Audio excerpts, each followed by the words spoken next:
Black Star Network is here. Oh, no punches! I'm real revolutionary right now. Black power. Support this man, Black Media. He makes sure that our stories are told. Thank you for being the voice of Black America, Roland. Hey, Black, I love y'all. All momentum we have now, we have to keep this going. The video looks phenomenal. See, there's a difference between Black Star Network and Black-owned media and something like CNN. You can't be Black-owned media and be scared. It's time to be smart. Bring your eyeballs home. You dig?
Folks, it's July 23rd, 2026, coming up on Lonn Hartman Unfiltered, streaming live on the Black Star Network. It's been more than a week since Detroit area youth mentor Lonn Hartman was found with life-threatening neck wounds at the Bliss-fest Music Festival in northern Michigan. We'll talk to Hartman's friend and the family spokesperson about the investigation. Howard University, lots of drama. They've been getting blown up on social media.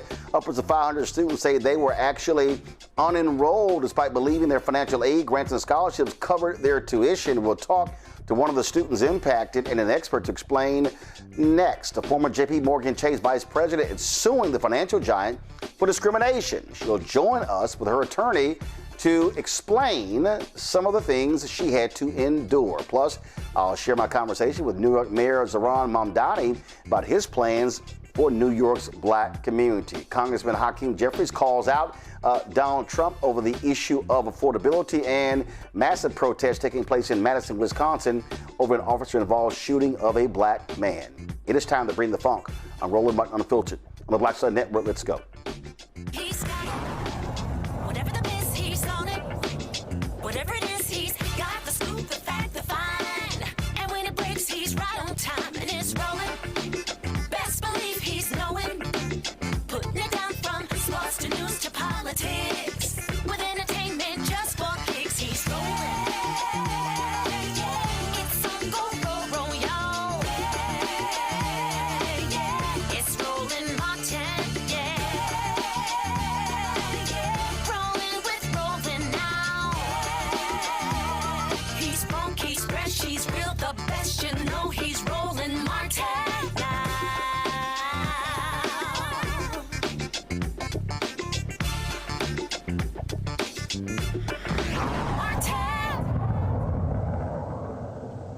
Family and friends are demanding answers after a 37-year-old black man suffered devastating injuries at a music festival in northern Michigan. Lonn Hartman is recovering after being found Sunday morning, July 12th, naked inside his tent at Bliss-fest in Harbor Springs. Hartman had deep lacerations to his neck. He lost 8 pints of blood and was hospitalized hours before he was found. Hartman sent a text message to his friend Therese Garnier saying he did not feel safe. His friends are sharing concern about how the case is being investigated. The Emmett County Sheriff's Department says nothing has been ruled out and the case remains active. Hartman's friend and family spokesperson, Therese Garnier, join us right now. Glad to have you here. So this was a music festival, correct? That's correct. And just for clarification, too, he had texted me earlier that day at 2 p.m. He actually texted another friend that evening that he felt unsafe. So, okay, this is a music festival, okay, and we talked about a tent. So was it a multi-day festival? Was it, and it's one of these festivals where, you stay overnight? Mm-hmm. So basically, he had attended this festival last year just as a guest. This year, he was there as a performer. So he came up Friday to perform Friday night and then again Saturday evening. And so they have tents that families, those that are participating, can stay in. Some people bring campers, things of that nature. And so he had his own tent that he had set up for him to stay in, between the times that he was doing his performances. Okay. So when did this event, this assault or whatever, take place? Was it overnight? So was he staying overnight, or did he, just try to understand, did he go to the site, hey, sort of like when you have a trailer somewhere, hey, this is where you hang out, and then when you're done, you leave, go to your hotel, come back the next day? Or was he staying in the tent overnight? So how it's set up is he came here, he set up a tent, he was staying overnight every night. Got it. So when the incident, so he'd already stayed overnight Friday night, and then he stayed overnight Saturday night, and they believe that the assault occurred early Sunday morning between 2 and 4 o'clock. Has he given any indication? Is it one person, multiple people? I can tell you that it's multiple people. Was there security on the site? Was there lighting? Any idea of what the surroundings were? So from my understanding, there was security. However, it's at nighttime. They got a bunch of string lights from the photos and videos I've seen, whatever lanterns people bring. I wouldn't say it was highly lit, excuse me. I wouldn't say it was well lit. I would say it was string lights and, different lanterns and things of that nature that people were using to light up the area. And it's actually really beautiful, the whole setup that they had. And they had tapestries strung along lines that kind of cordoned off certain camps. All these rainbow type tapestries and things of that nature. And so, it was dark and a lot of the areas are wooded as well. So this isn't a field. Okay. So based upon reports, he was found hanging? So based on the security team that we spoke to, he was hanging out of the tent. So like halfway in, halfway out the tent. And well, I'm sorry. So you mean his body? So what was it a rope? Was it twine? Was it attached to something? No, he wasn't hanging at all. So like imagine you've been cut and you got cuts here and you're trying to hold the cuts in and you're laying on the ground. Half the tent is unzipped, half your body's inside the tent, the other half's outside the tent. Got it. So again, there's no ropes or anything like that involved. So again, when I hear hanging outside, I'm literally thinking lynching. I'm thinking like hanging. Correct. Okay. Yeah, but that's not. Yeah, he was just halfway in, halfway out the tent, and he was found completely naked. No video, anything along those lines? No one had video. It was at night, but we did talk to several witnesses who stated that they heard what they thought was grunting between 2 and 4 a.m. And then they had others who stated that they heard screams, blood-curdling screams around 4 a.m. But they didn't know who it was or where it was coming from because you have, I want to say maybe almost 100 tents around, so you can't really tell what tent it was coming from. And so he wasn't found until, I think security said they arrived around 9 a.m. So he had to have been found shortly before that.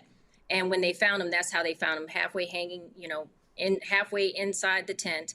And he had lost a lot of blood. They said there was barely any blood in the tent. There was this little splatter on the back of the tent. And they said all of it was coagulated. And they had never seen anything like this. And it was later found out that he had lost almost 8 pints of blood. So then they also stated that later on, someone brought up a blood-soaked towel that was not inside his tent. So the questions are, who opened the tent? Who pulled him out the tent potentially? Who had the towel and why was it not in his tent? So when we spoke to security, it said there was no way humanly possible that he would have been able to unzip the tent, let alone crawl out of it. Status of the investigation. That's a great question. I don't know because we've reached out to the police. We were actually working with them originally. And they had told us initially that we have to investigate all angles. But then they said, but we really don't feel it was a suicide or a self-inflicted because if we did, we wouldn't be gathering all of his items. We wouldn't have 3 different agencies looking into this. And so, they seemed like they wanted us to work with them. They're like, oh, great, send us whatever you have. Let's kind of work together on this. And so we're like, bet, this is great. But then the detective gave us his cell number, said, hey, call this number. If we don't get back to you, keep trying. I'll get back to you. So for a couple of days, we kept trying to call him because we had evidence that we wanted to share with him. He wasn't getting back to us. So then we showed up at the station twice. The doors were not locked. They were completely open. We go in, my partner went in and he said, hey, we want to talk to the detective we were speaking to earlier, Alex Babcock. And they were like, no one's here. And so he says, well, look, I'm trying to give y'all some evidence.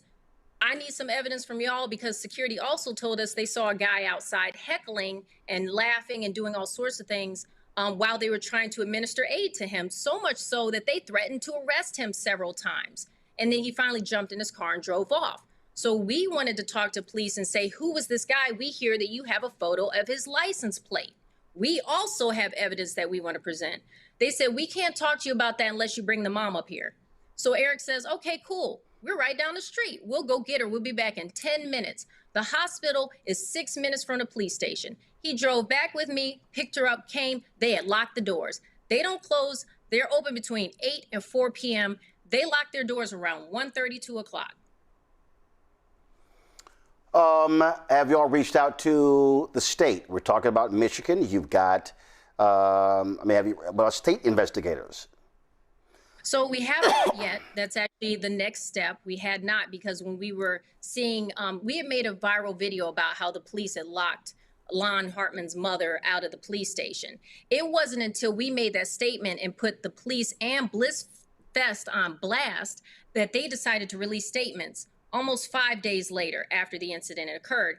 And they made a statement saying, oh, we thought it was self-inflicted, or it may have been an altercation that happened. We've been in touch with the family. And that's not true. They had not talked to the family. I've been with Judy and Ashley every day since Monday afternoon, every day. And they had not. The only time they talked to her, which was briefly, was when he was getting a rape kit done. And they just said, we can't answer any questions. Here's a business card. And then they called her after we made the video, and they lied and said they were speaking to the family and told her, we can't release any, it's rare that we release any evidence to family members, but you need to call this person. You had already told us that if we bring her up there, you would show her the evidence. And now you're backtracking and then telling her to call other people.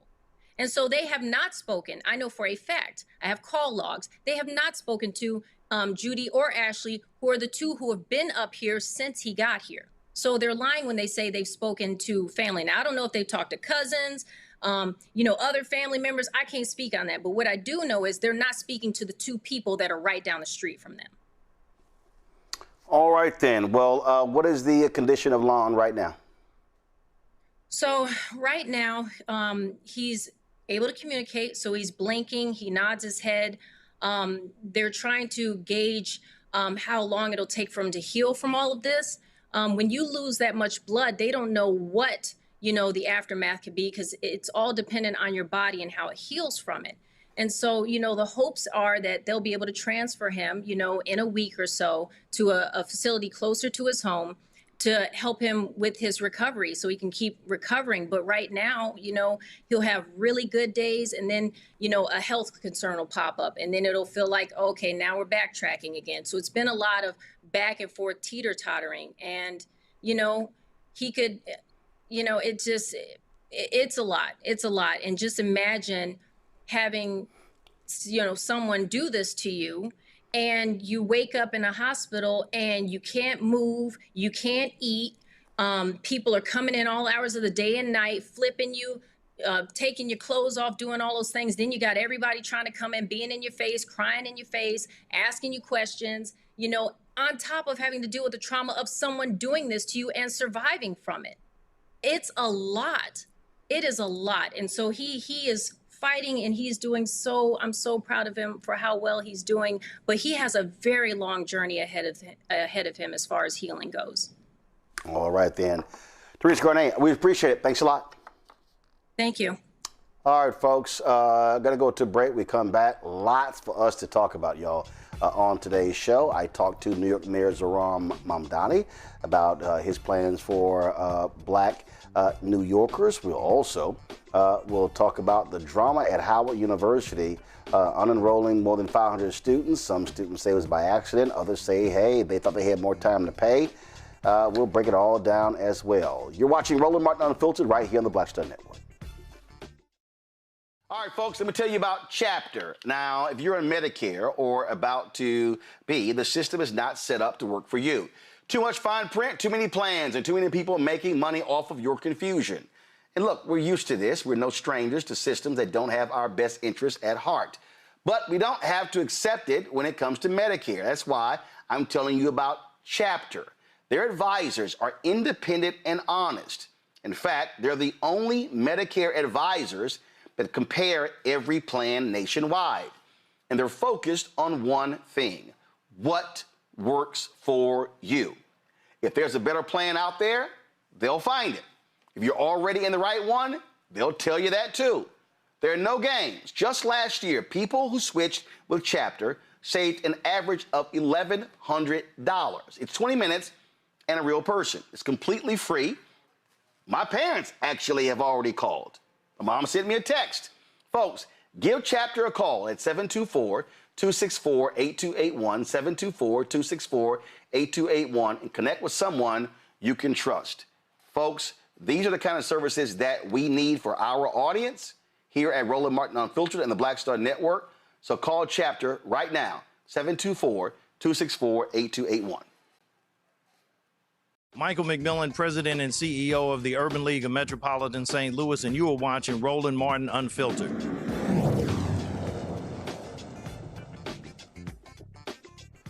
House Democrat leader Hakeem Jeffries told reporters today that while House Republicans are failing the American people on every front, it's Democrats who are fighting to lower costs, protect health care, and hold corrupt crooks accountable. More than 18 months into Donald Trump's presidential term, the verdict is clear. Donald Trump and House Republicans have failed the American people. Costs haven't gone down in the United States of America, costs have gone up. ICE is completely and totally out of control, spending billions of taxpayer dollars to brutalize and kill American citizens and to violently target law-abiding immigrants. The Trump tariffs have cost the American people thousands of dollars per year in additional expense.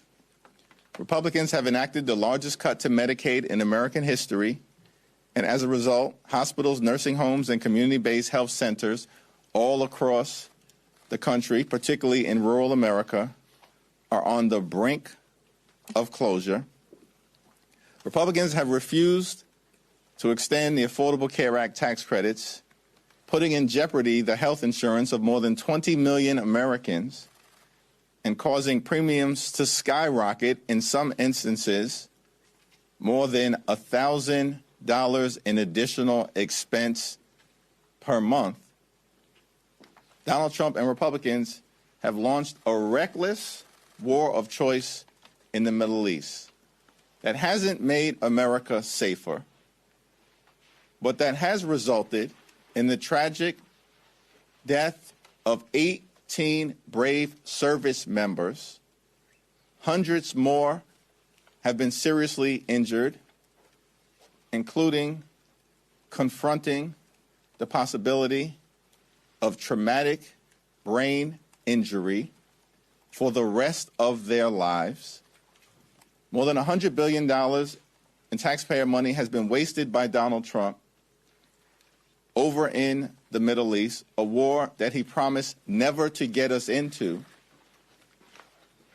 And yet, one of the main things that has changed as a result of that reckless and costly war of choice, Operation Epic Failure, is that gas prices have dramatically increased and are now north of $4.18 per gallon across the country. Donald Trump and Republicans have failed the American people, which is why they clearly are on the run and are on the verge of losing control of the House of Representatives. In many instances, Republicans have already lost control of the floor of the House of Representatives, as Democrats just demonstrated once again by successfully passing a war powers resolution. As part of our continuing effort to bring Donald Trump's reckless war of choice in the Middle East to a close, House Democrats are fighting for an affordable America. And as we return home to our districts all across the country, we will make clear to the American people that our promise to them is to lower the cost of groceries, gas, and housing. Our promise to the American people is that we will fight for affordable health care for every single American. And our promise to the American people is that we will hold the crooks accountable. If you're a crook in the United States of America and you've been stealing from the American people, we're coming after you so we can deliver a government of the people, by the people, and for the people. Let's go to our panel. Dr. Greg Carr, Department of African American Studies at Howard University. Glad to have him on today's show. Of course, We got Dr. Larry Walker joining us from Florida. He also, of course, professor there in the Sunshine State, University of Central Florida. Glad to have y'all on today's show. All right, so let's jump right into this thing. So I guess we're going to call this Alpha Day. We'll do that. Let's do that. Larry, what you heard Congressman Jeffries say there really has to be the consistent hardcore message of candidates running in the fall. But the thing, though, is I still believe what is missing is their own contract with America. Laying out, if we get control of the House in November, these are the bills that we are going to pass. Roland, I think that's a really important point. And we talked, you talked about the Gingrich Revolution and previously in the Contract of America those years ago, and they said, this is what we're going to do, and then they did it. Same thing we see with the Trump administration in the document created by the Heritage Foundation. This is what we're going to do, and then they have, from A to Z, done every single thing you want to do.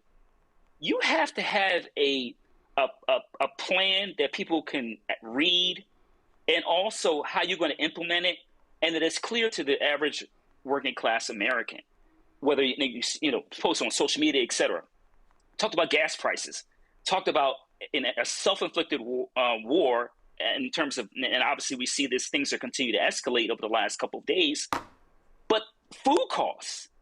And so these have to be the issues that obviously in this press conference, that having a document and making sure you have the individuals in the party who can really articulate what has happened over the last, several months and a couple of years during the Trump administration, and why him being Speaker of the House would dramatically positively change the ways in which Americans live. People having to have choose, taking out loans, they have to choose whether they can go see a doctor or put gas in their car or buy fruits and vegetables for their children, all these other issues that Americans are dealing with. But I think that there's a problem from what future Speaker Jeffries is saying, and making sure this message gets down to the average American. Because when I talk to people, they're like, yeah, we need something to change. And if they, conversation about both parties, it doesn't feel like what's being said in D.C. for Democrats is really trickling down, and Americans, the average voter, is really hearing it. And so I think that overall there's a communication challenge here. But I agree that there has to be some kind of comprehensive document to simply say this is what we're going to do, and not just, the Republicans are bad people. Yesterday, Greg, we had Terrence Whitbeer on, and he talked about the research that they uncovered that laid out how Gen Z doesn't really respond to saving American democracy or protecting the right to vote. And all of this stuff are critical lessons in terms of how to properly message. And that is, it all can't be Trump is evil. There's a reason why we don't call our segment Trump's War on Black America. We call it GOP War on Black America. Because we're trying to explain to people, this is not just the White House, not just the House, not just the Senate. It's these legislatures, governor mansions, county government, mayors, sheriffs, police chiefs. It's far more expansive than what people actually think. And I just think that, again, once we get into August and September, October, what people want to hear is, what are you going to do? What are you going to accomplish if I put you in the office? Yeah, I agree, of course. And the speaker is, as you say, Dr. Walker, said there, the to-be speaker, maybe, is maybe caught between a rock and a hard place. He's got a hidebound party that he is absolutely a creature of and a product of, with those consultants, as you always say, the smart-ass white boys and the kind of folks who want to take a kind of centerpiece and whistle past the graveyard. And then at the very local level, hyper-local level, he's got people who have tapped into that passion who are working at the micro level. You're about to talk to one of the best to emerge in recent years in Zoran Mamdani. And so I think what's missing in Representative Jeffries' words there are indeed what you and Larry have said, the specifics of what you would do, if you were in power, which becomes difficult for the Democratic Party because, of course, their big tent includes some folks who will likely peel off and defect.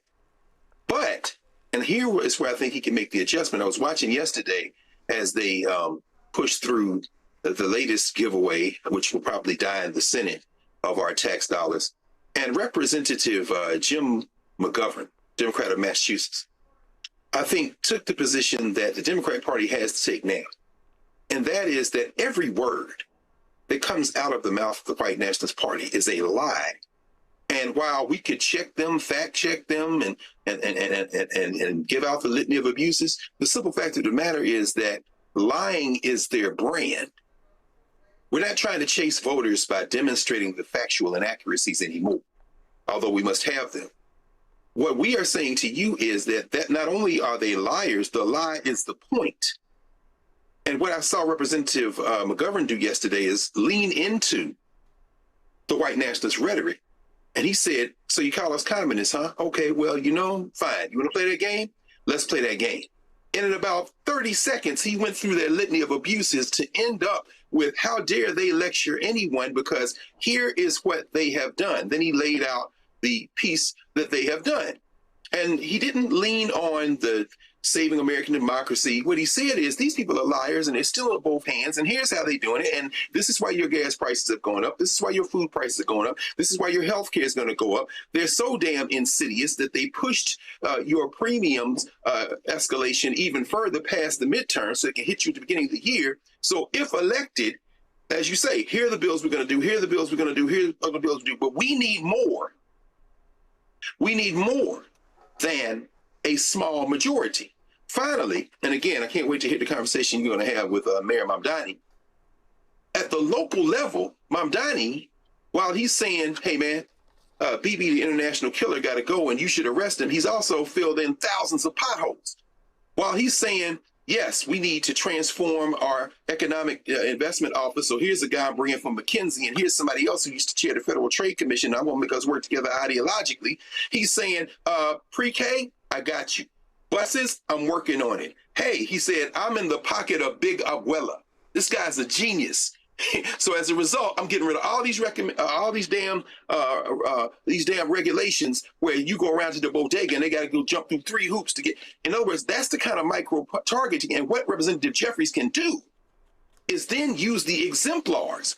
Stop running from Zoran Mamdani. Stop whistling past the graveyard and say, look at Mayor Mamdani. Look at what soon-to-be Mayor Janice George may do in Washington, D.C. Look at the fact that we purged our party of a candidate in the Senate, for the Senate in Maine, that we had a problem with, and that the man we replaced him with is in the polls already ahead of Susan Collins, who is a liar to her core, is not a moderate, and here are the policies that she has. In other words, use your exemplars, because these young people and Democratic Socialists and everybody else have already turned away from Representative Jeffries.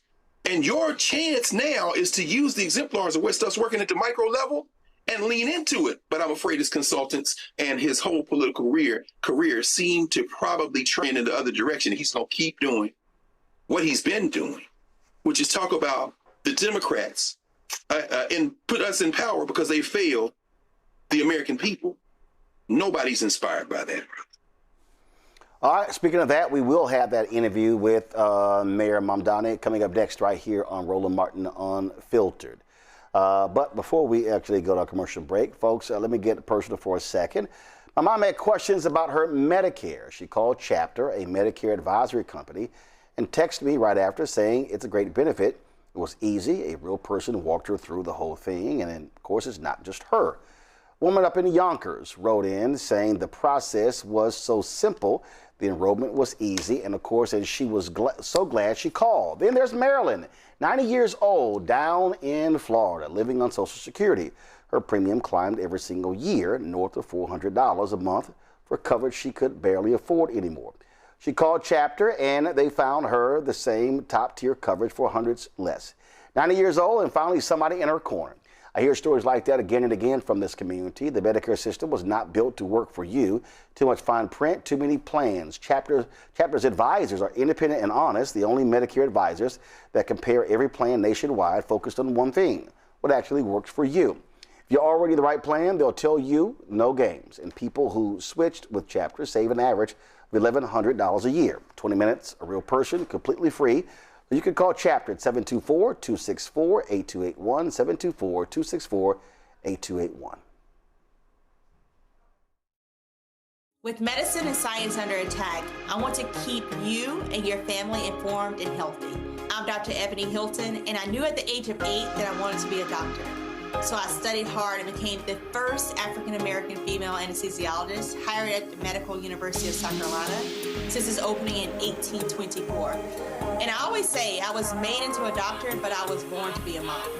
And as a new mom, wife, sister, daughter, and friend, I understand how frightening a medical crisis can be. I care for individuals on some of the worst days of their lives, and it's my mission to provide you with a safe space to gain clarity on issues affecting your mind, body, and soul. I recognize that there are health disparities, particularly as it pertains to race, and I want to help bridge the gap between you and your healthcare providers. Join me every Thursday for Second Opinion on the Black Star Network, where each week I'll invite experts from various medical fields to share the latest health news. We'll discuss topics such as the vaccine debate, mental and sexual health, medical bias, infertility, menopause, andropause, nutrition, and aging. Together with my medical colleagues, we aim to provide you with a second opinion. Don't miss it, Thursdays only on the Black Star Network. Hey, I'm Tasha Cobbs, and you are watching Roland Martin Unfiltered. But I need a little filter. I need something. Blow me out. Make me look 35.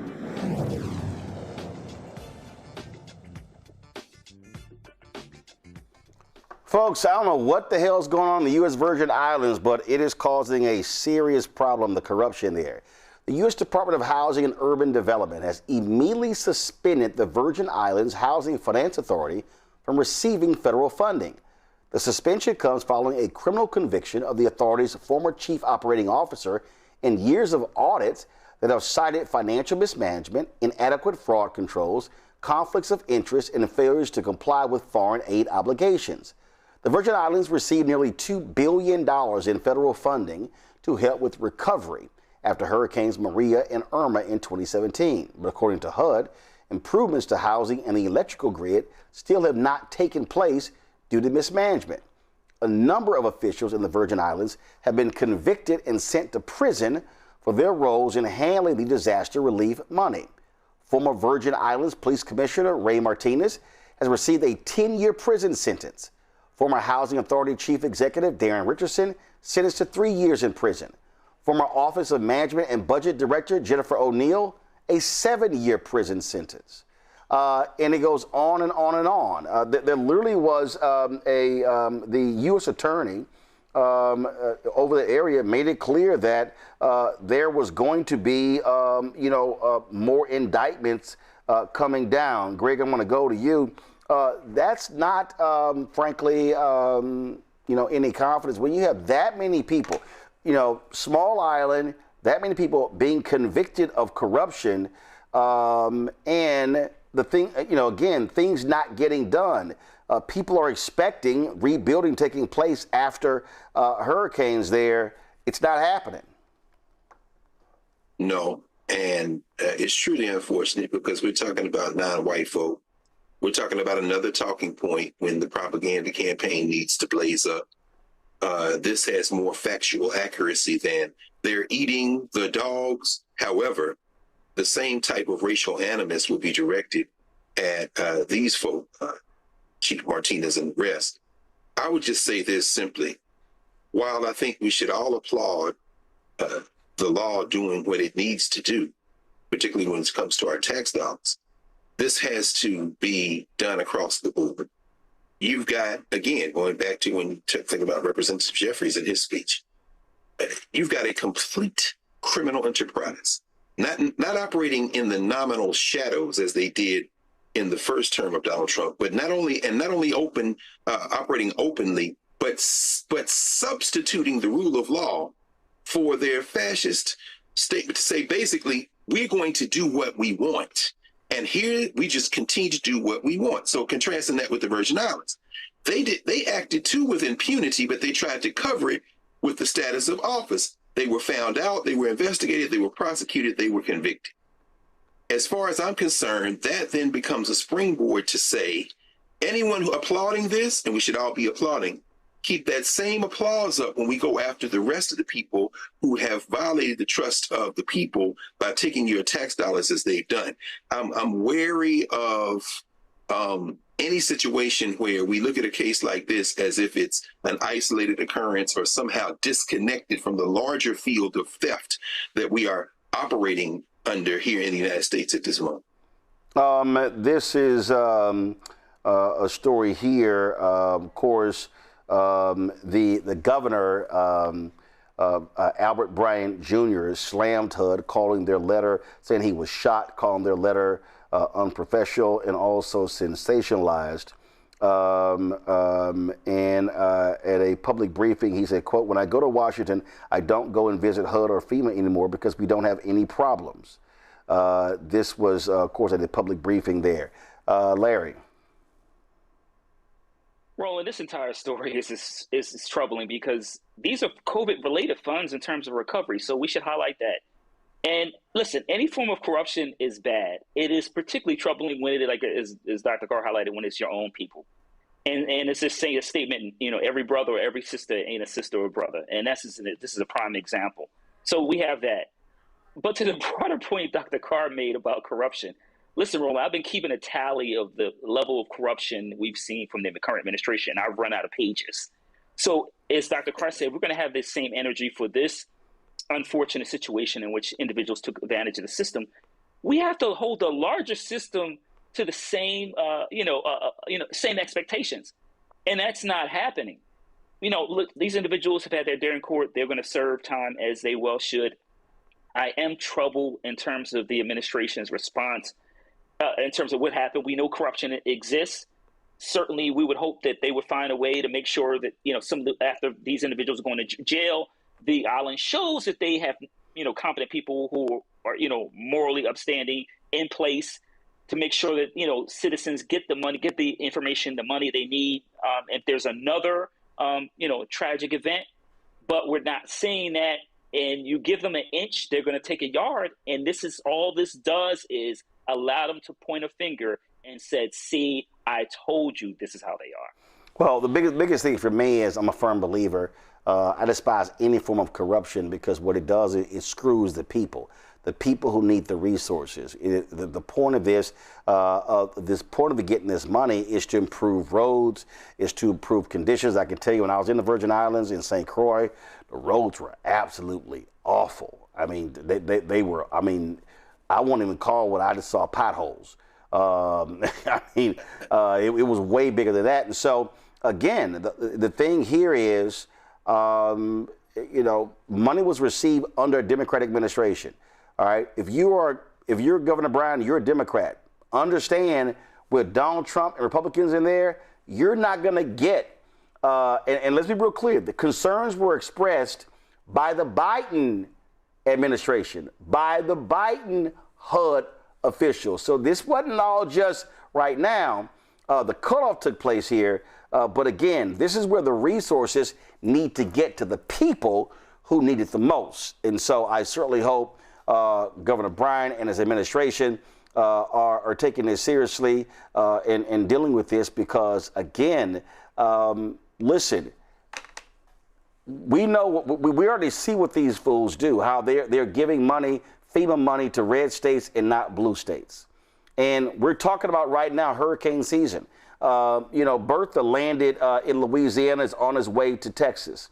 And so when we start looking at what's going on with weather, we know for a fact that we're going to see more of these things happen. This is the storm season we're in. We're in hurricane season right now. And so I just want people to understand that listen, we may be in for a situation where more damage is on the way. And as I was saying, this right now, you've got massive. You can go to my iPad. So Bertha has a transition from Louisiana to Texas. You see these massive storms. You see that yellow and red happening in the whole Houston area. You're going to see more hurricanes forming in the Gulf of Mexico. Yes, Gulf of Mexico, in the Atlantic Ocean as well. And so this is what, and I certainly want to hope that the folks in the Virgin Islands are not going to be negatively impacted. But folks, take care of the money for the people. All right, earlier today, I taped an interview with New York Mayor Zohran Mamdani, talked about a variety of issues, including Democratic Socialists for America, as well as what he is doing to keep black folks from fleeing New York City. Mayor Mamdani, glad to have you back on Roland Martin Unfiltered. It has been half a year, if you will, since mayor. How has it been thus far? First of all, I have to say, just thank you for having me back. It's a real pleasure to be back on the show, and it's been going well. You know, it's been about 6 months, as you said, and it's been 6 months of putting our city on a path to universal childcare, saving parents more than $20,000 a year for each 2-year-old that enrolls into this program, and paving 175,000 potholes across the city at the same time. And all of this comes back from the belief that there has to be no problem too big, no task too small for city government. And whether it's childcare, potholes, restitution for workers who've been denied that by businesses that took advantage of them, or even small businesses that were taken advantage of by larger corporations, we will be there, we will be fighting back, and most importantly for New Yorkers, we will be delivering. Talked about child care. Obviously, that appeals to a lot of parents. And the reality is that you have seen significant erosion of your black population. New York City used to have the largest black population in the country. Chicago was second, Atlanta was third. And you've been losing. What are you going to do to stem that tide? What I keep hearing from my listeners and viewers is that they simply cannot afford to stay in New York City. Yeah, and that's what we've heard, the same thing. And we've heard it for years. And as you know, anytime we talk about increasing taxes on the wealthiest or the most profitable corporations, there'll be talk of a fear of a capital flight. But there's a real flight that's already been happening for years. And that is the flight of black New Yorkers out of the city because they can't afford the ever-increasing cost of the city. And just to put a number on it, we're talking about more than 200,000 black New Yorkers having left this city in the last few decades alone. And from 2010 to 2019, our city saw a decline in the population of black children and teenagers by 19%. So our focus here is how do we make it easier to stay in New York? Because we don't want to be an administration that presides over what has effectively become a reverse Great Migration. We want to be the administration that brings that to an end and instead says that this is a city that doesn't just celebrate Black history, but it's a city that allows Black history to keep being written. And so what we have seen is the number one cost is housing. So we have committed to building 200,000 new affordable homes, as well as preserving 200,000 existing affordable homes over the next 10 years. We're doing this while also focusing on homeowners, because we know that for many Black New Yorkers, homeownership has been that path to stability. And what that has meant is creating the city's first ever office of deed theft prevention, so we can bring an end to the scourge of especially older Black New Yorkers being taken advantage of under the guise of refinancing or planning out the shift of possession of the property to the next generation, and instead protect their rights as homeowners. And we do this as well as delivering on childcare, because when it comes to the cost of living, childcare is the second most expensive thing, and it's considered a good deal in our city today if you can get childcare for $20,000 a year, and that's just something that we can't accept. On the point, you talked about paying for a lot of this by increasing taxes. What is going to be the burden on homeowners? Because again, you talk about those older homeowners, many of them fixed income. If you all of a sudden have an increase in property taxes, that's going to make it very difficult for those single family homeowners on fixed income. We're not talking about any burden on a fixed income homeowner. What we're talking about is a burden on a non-resident New Yorker who owns a secondary home that's worth more than $5 million. And that is very few and far between in this city. And yet what we've seen is that a city where, as you said, a homeowner on fixed income is struggling to make ends meet, it's also the wealthiest city in the wealthiest country in the history of the world. And our job is to ensure that that wealth, it reaches the struggles also that New Yorkers are facing in affording life in this city. That's why we've been focused on increasing taxes only for the wealthiest New Yorkers, the most profitable corporations. And when it comes to those who are struggling in this city, it's how do we deliver for them each and every day. I'll give you one example. When it comes to homeowners, we saw that a Rudy Giuliani policy called the tax lien sale. The city was selling tax liens in black neighborhoods at 6 times the rate it was selling them in white neighborhoods. And I used to be a foreclosure prevention housing counselor before I was an elected official. I would see up close what it meant when that lien was sold. It meant you were on a fast track to foreclosure. So what we did, one of the first things we did was coming in, we said, look, it's not worth the amount of money this is bringing into the city if it means it's at the expense of home ownership. And so we put a pause on that lien sale for the first 6 months with a study instead to look at, yes, how can we make sure that everyone is paying what they owe the city, but also how can we make sure it's not happening at the expense of their ability to stay in this city? One of the things that you had to deal with early on was the lack of a senior African-American leadership. How have you fixed that problem? So I'm proud to say that we have a deputy mayor for community safety, the first ever deputy mayor in that position with Anita Francois, who is leading the work of ensuring that we have a all of government approach to public safety and understand that we don't just respond to crime, we also do the work to prevent crime. And what she's been able to do has already had tangible results, especially for young people across the city. And it's a lot of work that needs to be built on. And I think this gets back to the point that I've been sharing over the course of the campaign, which is that not only do we want a city government that is delivering for New Yorkers, we also want one that looks like New Yorkers. And so we can see that whether it's in a deputy mayor or a chancellor or commissioners all across this administration, it's a reflection of what the first Democratic Socialist Mayor David Dinkins once described the city as, which is a gorgeous mosaic. Speaking of that, so you called David Dinkins a Democratic Socialist mayor? Yes. He identified himself as a Democratic Socialist. He was also our first black mayor. And in many ways, he was an inspiration, not just for me, but for so many New Yorkers with his vision of what the city could be. And even just recently, I was celebrating Mandela Day, and I was looking back at images of how David Dinkins welcomed Mandela to this city and what it looked like to actually be a mayor with humanity at the core of the agenda. So right now you have this raging debate. First of all, I don't necessarily believe that it is. I believe it is a raging debate in New York media circles as opposed to what's happening all across the country in terms of DSA candidates winning in New York, become mayor of D.C. and a couple of other places. And one of the things that I've said is that the reality is Democratic Socialism of America policies play well in very blue districts.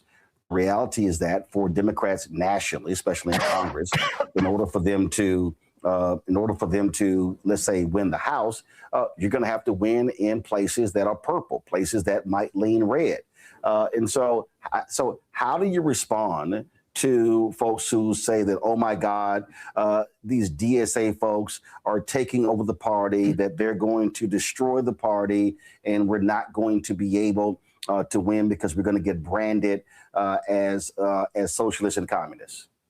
Well, Democrats have been branded as socialists for longer than I can remember. I remember President Obama being called a socialist almost every single day by Republicans across this country, and it didn't stop him from delivering not just on a first term, but a second term, and things that we still talk about to this day. And I do have to push a little bit on you, Roland, on the premise around blue and red and purple, because I believe what's at the heart of this agenda is the struggle of the working person. And as much as we believe ourselves in New York to be exceptional, we also know that working people aren't just struggling in New York City, they're struggling everywhere across the country. And this message is about how can we ensure that when you work every single day, that you come home at the end of the day and you can actually afford to pay those bills for your housing, for your childcare, for your groceries. How do we reduce the distance between those two things? And here in New York City, we've talked about building more affordable housing, universal childcare, city-run grocery stores, real tangible things. I think that these have the potential to connect with any working person that's struggling anywhere. And I think for those who are concerned about what is this party, my answer would be that, what is the Democratic Party if not its voters? And what we've seen from its voters is that people are hungry for a vision of the Democratic Party that has more to do with the New Deal than with the raw deal that so many Americans have been forced to accept over these last few years. So on that particular point there, so what do you say to Senator Chuck Schumer, Representative Hakeem Jeffries, DNC leader Ken Martin, and others in terms of messaging? Because again, when I sort of see this landscape, when I see this conversation taking place, there's a different conversation that's taking place on CNBC, on Fox News. They almost are the same than what's happening in living rooms. And so are you telling Democratic leadership, lead with policies and not labels? Because if you lead with a label, people automatically start thinking something totally different. But what I would say is not to listen to me, but to listen to the voters themselves. Because when those voters have spoken, us listening to them is what has been the premise of us being able to deliver for them. And I think you're onto something in the focus of the agenda, not being how you describe it, but in fact, what it's delivering for people. You know, I'll tell you, as a democratic socialist, oftentimes I'm asked, what has it meant in my conversations with New Yorkers? And most often when I've knocked on a door when I was running to be mayor, people didn't ask me how I describe my politics. They just asked if there was room in my politics for them. And there was a time when we were very clear as to what this politics meant. You know, you think about freedom from fear, freedom from want, freedom of worship. These are the kinds of things, the ways that we would describe what this could mean. Today, for a lot of Americans, it feels like politics is irrelevant to their struggles. It feels like it's something that the less time they spend on it, the better that they feel. And we want politics to be something that not only a few people can afford to think about, but rather something that can deliver the many the dignity that they have long been denied. We talked about education. We talked about charter schools. Listen, you spend a ton of money in New York City on schools. There are parents who are not happy with the education their kids are getting. And so how do you make that quick turnaround? If a parent's got a kid in 9th grade, they can't wait for a 4 or 5 year plan to finish. Their kid is gone. I think first and foremost, you have to actually listen to parents and understand what kind of obstacles they're facing in their child receiving the world-class public education that they deserve. Too often, what we do is explain away the problem, then actually recognize it and start to plan how do we respond to it. One of the first things that I did was bring in Chancellor Kumar Samuels, who has been doing a very good job in the work of leading what is the nation's largest public school system. And one thing that truly appealed to me when I was considering him and continues to me as he has led this public school system has been his insistence on the importance of both rigor and an integrated school system. Too often what you will find is that these two words are posed as if they are somehow at odds, when in reality, they are both reflections of a functioning and successful school system. And so what our focus has been is how do we put the investments into our school system that are necessary? A lot of them, you know, you were bringing up a student in 9th grade who can't afford to wait 4 years. A lot of it has to do with how do we bring in the investment before they're in 9th grade so that we're not trying to catch up after the fact. So a lot of our work has been that $1.2 billion agreement with the governor to deliver universal childcare for 2-year-olds for the first time, to fix the system for 3-year-olds, because too many parents were saying, okay, I've got a seat, but I have to walk 2, 3, 4 miles in order to drop my child off there. How do we bring that closer to home? And then how do we also pour in the investments to ensure that children who require a specialized program, that those children and those parents are actually receiving the support that they need so their children can flourish in these educational settings? Because for a long time, what we've seen is the city's ability to provide that kind of support to children of special needs. It then pushes those families out of the public school system, and it fails in the spirit of what this system should be. We were given 20 minutes. They're telling me we got to close by 12 minutes in. So let me ask this final question, and I'd love for you to come back. So absolutely, we'll come back. It's 3 months left, 3 months before the election. And I believe one of the greatest mistakes that politicians keep making, or even groups, they say, we need you to vote. Well, I can't get somebody to vote unless they're registered. I can't get them registered unless I'm really explaining to them why public policy matters and why they actually have to vote. What are you telling these candidates how they have to communicate, and how do they appeal to low propensity voters or voters who have checked out of this process? Because 90 million people did not vote in the 2024 election. Move of 5%, Kamala Harris is sitting in the Oval Office. And I just fundamentally believe, especially for African Americans, Democrats are not spending enough money, enough time, that they're using an old playbook. Your campaign, I believe, showed people how you should be running in 2025, 2026. What are you telling other Democrats nationally in terms of what they should be doing? Well, first, I just want to say thank you for the kind words. And I think to your point, we have to stop lecturing voters as to why this election is important. And we have to start earning their interest and their support. And the quickest way to do that is by speaking to them about a political agenda that they understand as relevant to their struggles. Too often it sounds like we're putting forward a policy where a voter is spending more time trying to decide if they're eligible for that policy than whether it's going to motivate them to actually vote for that policy. And to me, I think about the early days of the Democratic Party, some of the slogans and phrases that came out of it, a chicken in every pot. These are the kinds of things where you didn't have to think and wonder what that meant and who it was for. It was a universal message as to what that politics would deliver for you. We need to be able to deliver on that kind of universalism and have it direct to the working class voters across this country who have for a long time not seen themselves in our politics. All right, Mayor Mamdani, I certainly appreciate it. Look forward to seeing you when you come through Washington, D.C. I look forward to it. Thank you so much. All right, thanks a lot. All right, let's go to our panel. Greg, thoughts? Well, that's how you do it, man. Roland, frankly, that is how you do it.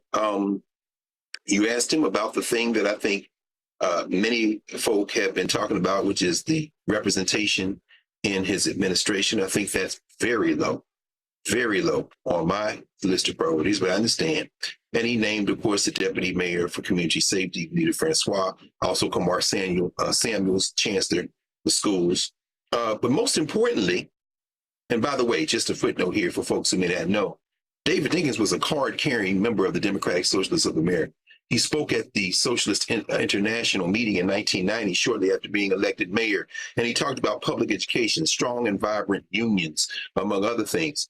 Fiordello LaGuardia was not a card-carrying member of the Democratic Socialists of America, and he ran for mayor, was elected twice as a Republican. When he ran for Congress, he ran on the socialist ticket because he couldn't get the Republican nomination. And in office, he governed like a socialist. Anybody who thinks, I don't know about socialism.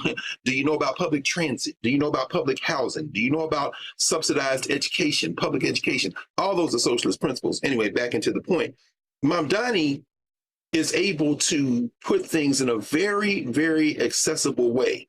To evoke a chicken in every pot, puts it where, as Joe Madison said, the goats could get it. But he does it in a way that allows him to take the vitriol, the attacks, and make no mistake about it, the attacks of the White Nationalist Party against him are about one thing and one thing only: wealth. And so when you asked him about people losing their houses after he led with the deed theft policy that he is pushing, he responded with, oh yeah, none of them people, we're not going after them. That's not going to be a problem. We're going after people who got a second home and worth more than $5 million. In other words, the people we should all be looking with a left eye at.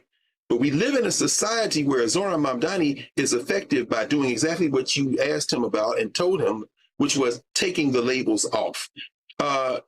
He pushed back a little bit, and I would even go so far as to say, I don't know that it was a pushback as much as it was you gave him an alley-oop and he dunked it. But here's the thing. Nobody is going to argue that you should have affordable health care and education. And by the way, the special admits this year, Bronx High School of Science, the school that Mamdani went to, for example, all public schools have an abysmal acceptance rate for Black students. Asian students, sky high. Latino students, abysmal. Black students, worse than that or tied with that. He was very upset about that, but I think that has to change. But what he said there about the not separating rigor and integration, that's chef's kiss. Because what he's saying is this person born in Uganda, whose middle name is Kwame for Kwame Nkrumah, he is saying that we must now have a society where everyone has a floor under them to be able to reach for their full human potential, but we're not judging people by how far they go in society, but by the fact that they live in the society. That is a message that only the racists and the millionaires will reject. And he's not scared of either one of those groups. Now, let me be very, very clear, Larry.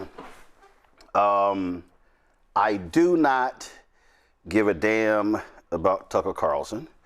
I believe he is a fraud. I believe he is a white supremacist. But there was this conversation he had with Stephen A. Smith that in many ways he sounds like Mamdani. Listen. This has been going on for over 60 years. I don't think it's actually helped that much. It's made people hate each other, but it's also obscuring the true crisis in the country, which has nothing to do with race and has to do with economics. And the people benefiting from the private equity scams and the crypto scams and all the other scams underway in the American economy, we don't really produce anything. We just lend money at high interest, sell real estate again and again. Those people are getting richer than everyone else, the billionaire class, and they don't want to deal with questions about how exactly this works. Why are they paying half the taxes that you're paying as a wage earner? Like, I don't really get that. And they don't want to have to defend it. So instead they're like, the real problem is race. And these whites are just bad and they've taken all the stuff. Well, actually, if you look at the numbers, that's insane. One of the biggest groups of poor people in this country is white. Are they privileged? I don't think they are. So like, it's not about race. We should treat all American citizens equally. That's the whole point of the civil rights movement. That's the whole point of the Constitution.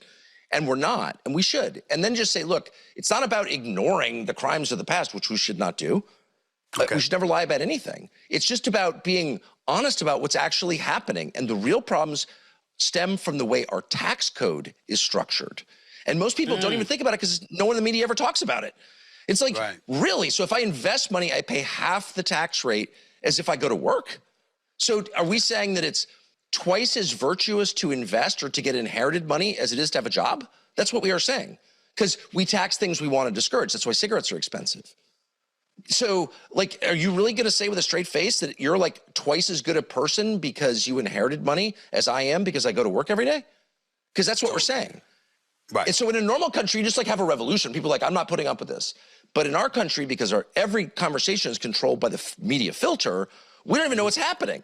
And so people are like, well, my life sucks. It must be the whites, and some whites are like, it must be the blacks or whatever. It's like, this is racial foment. This is racial conflict, which is created by the people who are taking all. All right, let's be real clear. First of all, the reason he's full of shit with all of this is because he engaged in this racial warfare when he was at Fox News. 2, it is beyond idiotic to remove race from the conversation because race is a huge part of the conversation. And yes, Tucker, poor white people do have a privilege being white. But see, that's also the problem, Larry, that I've always said with the phrase white privilege. Because when we hear privilege, we automatically think economics. Okay? That's why that phrase doesn't work because in terms of what it speaks to. But the facts don't lie. If a white male high school graduate is making more money than a black college graduate, yeah, Tucker, that's race. But the point that he's making about the economic piece, billionaire class and others, that's really what we're dealing with here. The fundamental issue in this country is that those with money want to make more money. They want to pay as less as possible. Those with money, those individuals, what they want to do is they want to sit here and say, hey, you know what? $5 billion is not enough. I really need $10 billion. Then when they get $10 billion, I really need $15 billion. In this country, we glorify wealth. We just get so excited, and we get, CNBC and Bloomberg, those are cheerleading channels because they're not actually questioning what these folks do. So what Mamdani is saying in New York, when he's saying, and he put a tweet out a couple of hours ago, saying if you own a second home worth more than $5 million in New York City, yeah, you're about to be paying more. And then the people go, oh my God, that's unfair. What the hell are you talking about? You can't even afford that.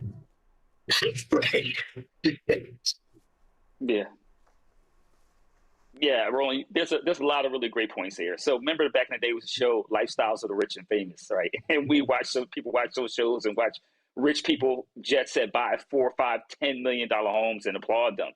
So let's talk about the, things like the estate tax. And so you have these billionaires you highlighted who have fought tooth and nail and won with the last massive tax bill that was passed in the beginning of the Trump administration that has made them richer. And this is an example of how capitalism cannot save Black folks. And you're right, this idea as it relates to economics, that you can pull economics and racism apart, when we've seen the New York Times and other periodicals talk about the tens of thousands of college-educated Black women who are unemployed right now. So you can't pull those two pieces apart. The other thing is, I want to go back to the mayor's point about housing. And I know you've talked about this on a lot of the show, housing stock. And New York City it's one of the highest and toughest places to live in terms of you don't have enough income, but also this idea about affordable housing. And it's also what we're seeing here, not just recently, but over several years in which elderly Black folks and other Black folks have had their homes stolen from them, brownstones, beautiful brownstones, stolen from them.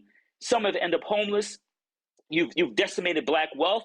And I was glad to see he created this agency to address this, because this has been going on for a long time and Native New Yorkers know about this.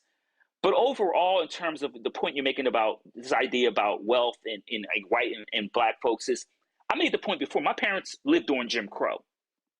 So this idea that you can pull racism and economics and education apart, and it's just not part of the American deal, I would argue, and so my parents would, that that's not the case.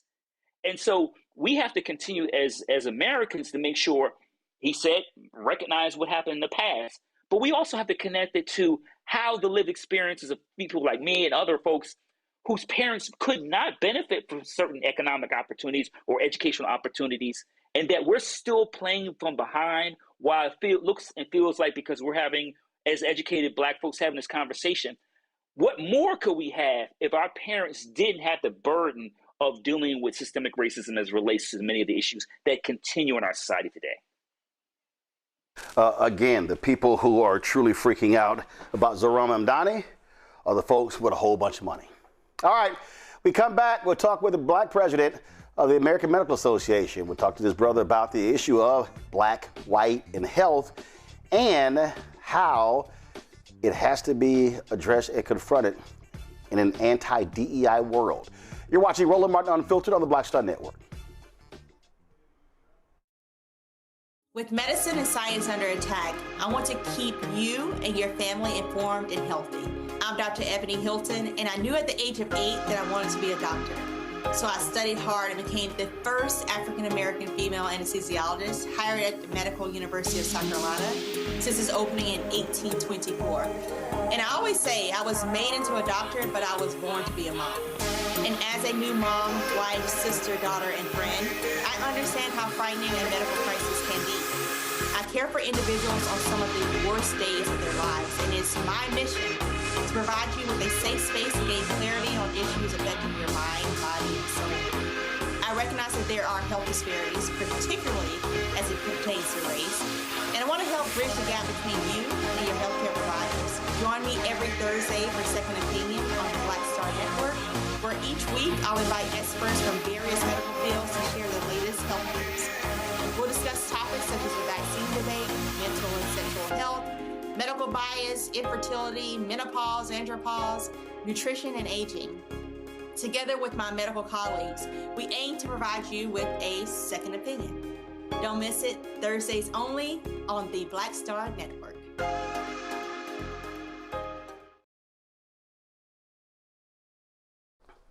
All right, folks, let me get personal for a second. My mom had questions about her Medicare, so she called Chapter, a Medicare advisory company, and she texted me right after saying it's a great benefit. It was easy. A real person walked her through the whole thing, and now she understands better what's going on. But it's not just her. A woman in Yonkers wrote in saying the process was so simple, the enrollment was easy, and she was so glad she called. Then there's Marilyn, 90 years old, in Florida, living on Social Security. Her premium climbed every single year north of $400 a month for coverage she could barely afford anymore. So what does she do? She called Chapter. They found her the same top-tier coverage for hundreds of dollars less. 90 years old, and finally somebody in her corner. I hear stories like that again and again from our community. The Medicare system was not built to work for you. Too much fine print, too many plans. Yet Chapter's advisors are independent and honest, the only Medicare advisors that compare every plan nationwide. They're focused on one thing, what actually works for you. If you're already in the right plan, they'll tell you. No games. And people who switched with Chapter saved an average of $1,100 a year. All it takes is 20 minutes.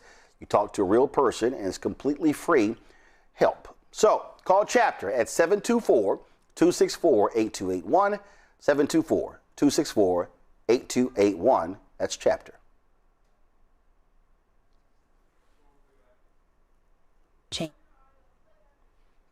Country that was never What are we built doing? for us. We are talking about 18-year-old Nolan Wells, his family's search for answers, and the way that our own trauma is showing up in how we are reacting to the news. Where was Nolan in the 90 minutes between when you're claiming you last saw him and when you actually left the island? Because 90 minutes is a lot of time. So where was he?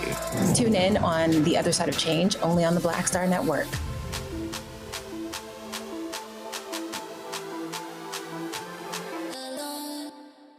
This is Eric Dickerson, and you're watching Roland Martin Unfiltered.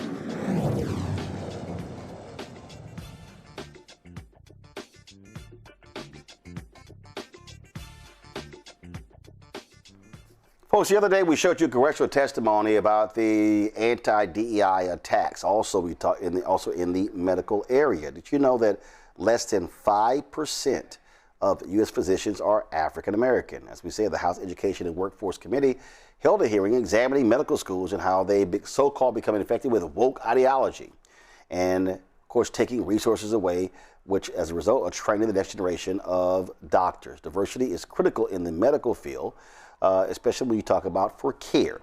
Dr. Willie Underwood III is the 181st president of the American Medical Association, the nation's largest medical group.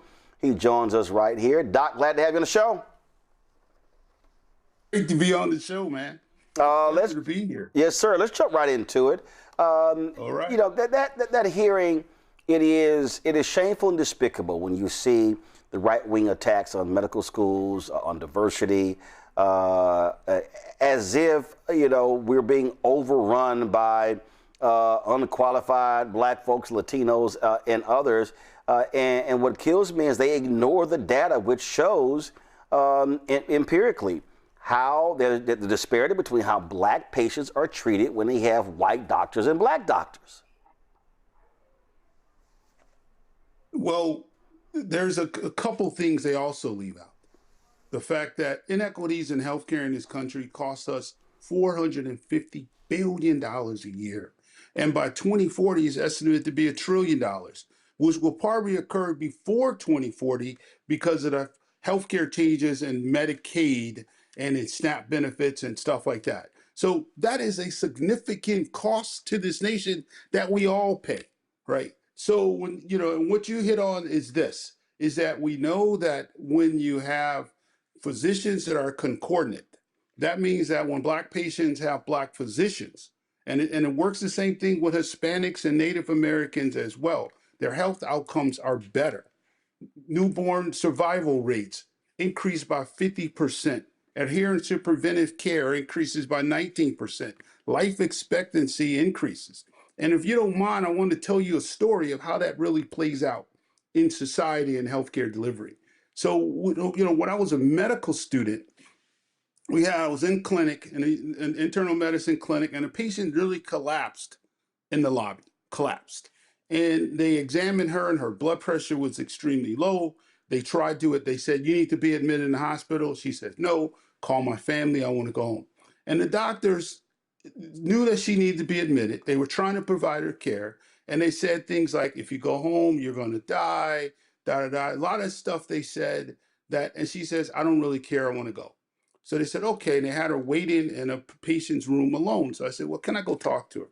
Now I went and talked to her. Now, interesting, when I looked at this lady, what I saw was my grandmother. And I sat back and said, well, if I was talking to my grandmother, what would I tell her? What's really important to my grandmother? And I said, what's important to my grandmother? Me. My grandmother cares about me more than she cares about everything, because telling her she's going to die, she's someone who believes in God. So she's, I'm going to go home to my Lord to be free. So I ain't worrying about dying. But when I talked to her about her family, talked to her about her grandchildren, And then I asked her, I said, which was your favorite grandchild? And then she told me, and I said, well, what's your favorite grandchild going to do? And I named her by name, when you die. And she says, what? I said, yeah, because that's what we're talking about. They're not going to have you here. So let's figure out why you don't want to be admitted. And she told me, I don't want to be experimented on.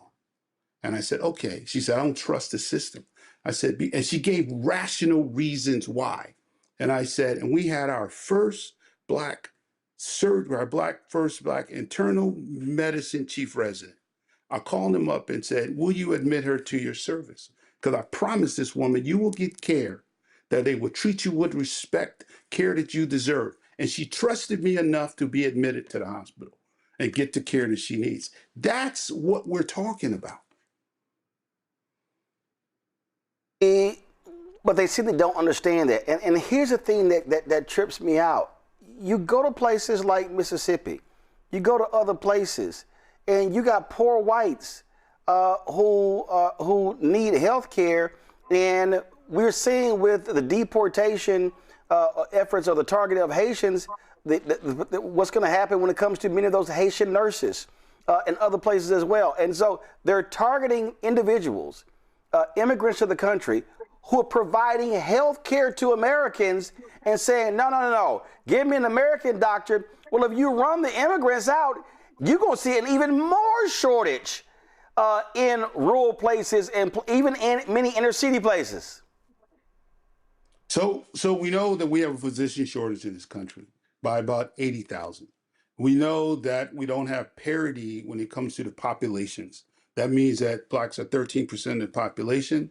They should be 5% of the physicians. We know that Hispanics are now, I think, 16% of the population, but they're about 5 to 6% of the physicians. We know Native Americans are 1.3%, but they're like 0.3% of physicians. So we should have parity. And we should have a workforce that's trained well enough to be able to provide care to all our citizens so that we have a healthy, robust, productive society. Now, doing every campaign from the president to the Senate, to Congress, to the governors, to state houses, no one talks about health care and the health of our nation and how do we improve it. We don't have any debates on that. We don't have really discussion about it. So therefore, we don't know how they think when they get in there, who we're voting for when it comes to how do we create a healthcare system that works for us, not just for some of us, but for the some of us, SUM, the totality of our society. And you're absolutely correct. We have failed to do that. What do you say, or what is the AMA's position when it comes to Medicare for all? Because that is a huge discussion in many of these political campaigns. Well, that's an interesting question. So we believe that everyone should have access to top quality care. Everyone should have access to physicians who are able to have a team around them to provide optimal care. Okay, so now when we think about that, some people say, well, how do you achieve that? Now, if you have, so universal health care and Medicare for all are not really this, so Medicare is a potential universal health care, right? Medicare for all. And other options are potential universal health care. Now, the question is this: if we had Medicare for all today, and they decided to cut the budget like they did Medicaid, where would Medicare for all be? They took $1 trillion out of the Medicaid budget over a 10-year period. So you want a system where the government can switch at any point and decide that they're not going to fund it? What other countries are facing right now, trying to figure out how to maintain the financial structure around providing healthcare to their nation? I think what we have to do in the AMA, same thing, that we got to figure out how do we provide care to right now 360 million people, that we should create a system that's able to provide care for 500 million people, because we hope our population grows, right? And we're prepared for that.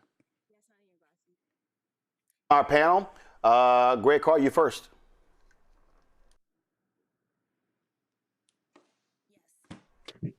Sorry about that. Thank you, Roland, and thank you as well, Dr. Underwood. As a son of Morehouse, as a Morehouse man, I know you understand, particularly one who was raised up under the great Hugh Gloucester. I know you understand the incredible importance of Black institutions. Any thoughts on how we can continue to widen and strengthen the pipeline to create more Black doctors so that you can have more of your colleagues do exactly what you did, which was place that elder in the hands of a person of African descent who understood that connection? I'm thinking about Morehouse School of Medicine and Howard University, and of course Meharry, which has that pipeline with Tennessee State. One of the great physicians, Levi Watkins, a Tennessee State graduate, of course, made his mark and bones at Johns Hopkins. How can we really strengthen that, particularly in a moment when these white nationalists have seemed to somehow think that anything Black is inferior? And an adjacent question to that I have, any thoughts on this cap that passed in this bill last year that caps even medical education, the way I understand it, at I think it's $50,000 a year up to $200,000 total? What effect might that have on folks trying to finance their medical education? Thank you. Well, I'm going to answer the second question first, and that's the question that I believe I can safely answer. So that it's going to have a major impact, right? Because some students are coming out with $300,000 to $500,000 in debt. So that cap will undermine to a certain degree our ability to fund, and I mean our community's ability to fund medical school education, especially if you have undergrad debt too. So if medical school debt is $200,000 and you have 50, 60, 70, even 1,000 undergrad debt, then you will be over the cap, and that creates a financial burden. All right, then my second comment is this. So that's significant. So that's something that we ought to be trying to overturn, right?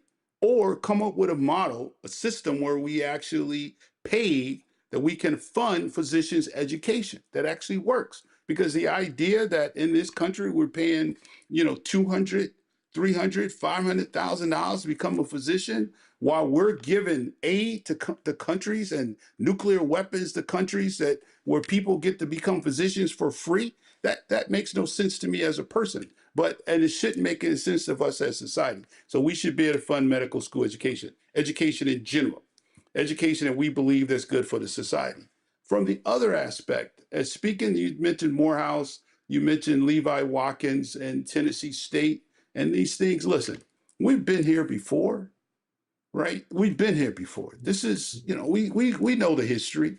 So we have to create what we need to create, regardless of where we are in the times that we're in, right? Again, my story is that 4 women sat in the room and said, we need a doctor, a lawyer in your family because it's going to be the lawyer. There was no idea of how that was going to happen, right? I mean, back then teachers were telling me I was too stupid to be anything, right? So they didn't say, well, here's the reality that we're in. Everybody thinks you're stupid, but they said, no, we're going to make this happen. So let's do that. Let's do that. That has to be our who we are. Let's go back. I'm not saying go back because we haven't. We're in where we are, and we've always been in where we are. So we just have to continue to move forward. Now, we have to say education is extremely important, and period. And we have to identify the needs of our community and educate our children to fulfill those needs, period. Yes. Larry? Yeah, so thank you for appearing. This is a really important discussion. I want to talk about, someone who's already in higher ed, in my experiences with these DEI, this at state and federal level, these attacks, particularly when it comes to training future physicians, and then go a little further, the pregnancy-related death rate between Black women and white women. And I'm wondering, what impact this will have on, having these discussions about racism and, doing a medical school, particularly when it comes to issues relating like pain, the research on pain tolerance in terms of these stereotypes that some physicians have that Black people can deal with more pain compared to other groups. And like I said, as it relates to these pregnancy, disproportionate rates in which Black women die from pregnancy-related deaths, regardless of socioeconomic status, and you could talk about that. Well, so I'm going to hit the pain thing first. The pain part is quite interesting. On one end, we believe there's thoughts that Black people have different pain tolerance. And then on the other end, when Black people complain about pain, they think that they're drug seeking, right? So that's a problem. So when you try to say, well, how do we educate people differently to change these sort of stereotypic thoughts, we have to be open to that. And again, the context of that discussion is that when we get it wrong, it adds to the cost for all of us. That's where the $450 billion a year comes to. Now, what is that? That's more than the cost of what smoking does to our healthcare system and cardiovascular disease. That's a significant amount of money. So I think we have to talk about it in that way, not just the fact that, yes, 86,000, look at David Satcher's work, 86,000 additional deaths occur in the Black community because of care not being delivered the same, okay, right? 86,000 additional deaths, that's 860,000 people over a 10-year period. All right, so there's gonna have significant issues at multiple levels when we talk about these things, every aspect that we're talking about. And we know that Black women and poor women, right, but Black women die disproportionately in childbirth, and we're going to get it wrong. And if we continue to get it wrong, it's going to be bad for our society.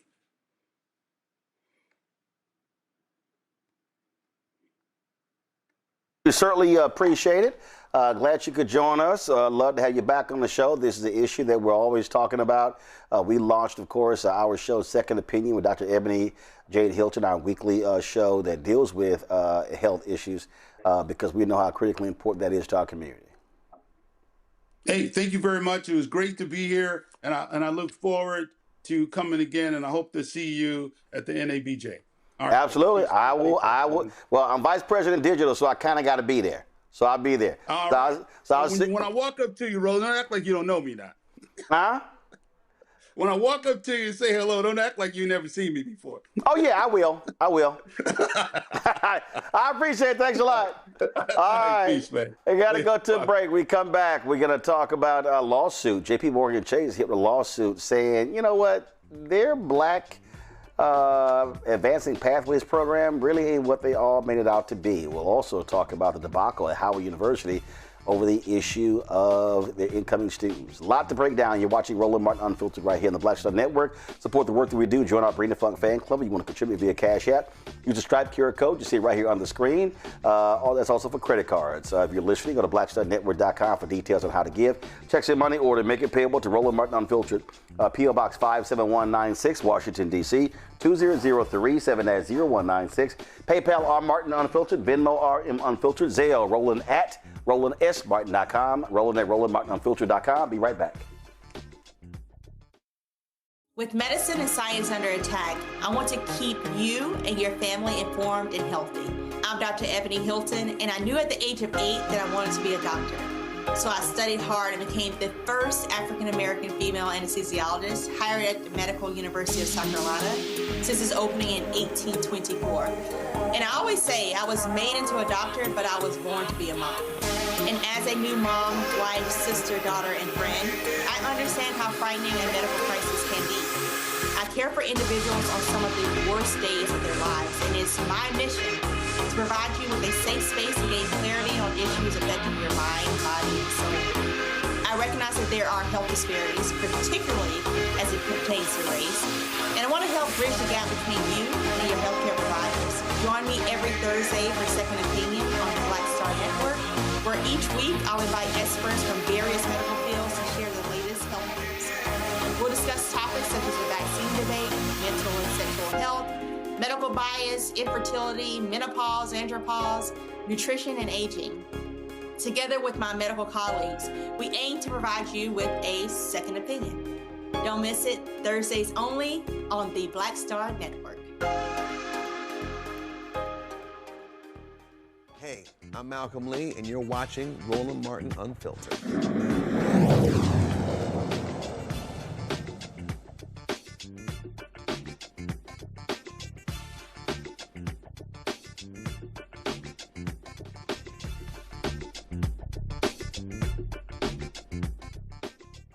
Following deaths of George Floyd and Breonna Taylor in 2020, corporate America made all sorts of vows, including JPMorgan Chase. Chase vowed to be a leader in closing the racial wealth gap. The bank pledged $30 billion in lending and financial support for black business owners. But now, one of the executives who helped lead those efforts has filed an explosive lawsuit in which she claims the bank actually decreased support for black entrepreneurs. In a 49-page lawsuit filed this week, former JPMorgan Chase Vice President Rashida Winfrey alleges her former workplace is full of racial bias and gender harassment. Among her allegations is that JPMorgan executives disparaged black business owners, including Ryan Wilson, owner of the Gathering Spot, as radicals who were unable to be helped because they did not pay their bills. Well, joining us now to discuss the lawsuit is Rashida Winfrey, as well as her attorney, Tanvir Rahman, a partner with Filipados? I don't know the pronouncement. It's Filipados. Filipados law firm. Glad to have y'all here.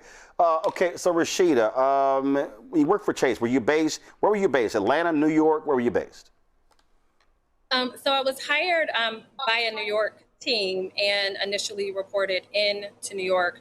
My work spanned the entire country, but I was hired, I sat in Atlanta, but my work, was all over. We had leads. A lot of the work was actually during COVID. So, we really were just working across the entire country. I was the fourth person hired on what ended up being, I think, like a 70-person team or something like that. So we worked all over the country.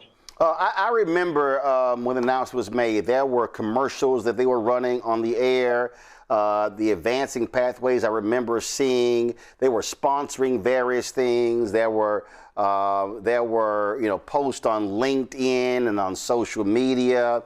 I know several people who actually work, people I've come across as well. But you lay out that they really weren't advancing black business. No, not at all. And what you just said, Roland, is actually how I ended up in my role.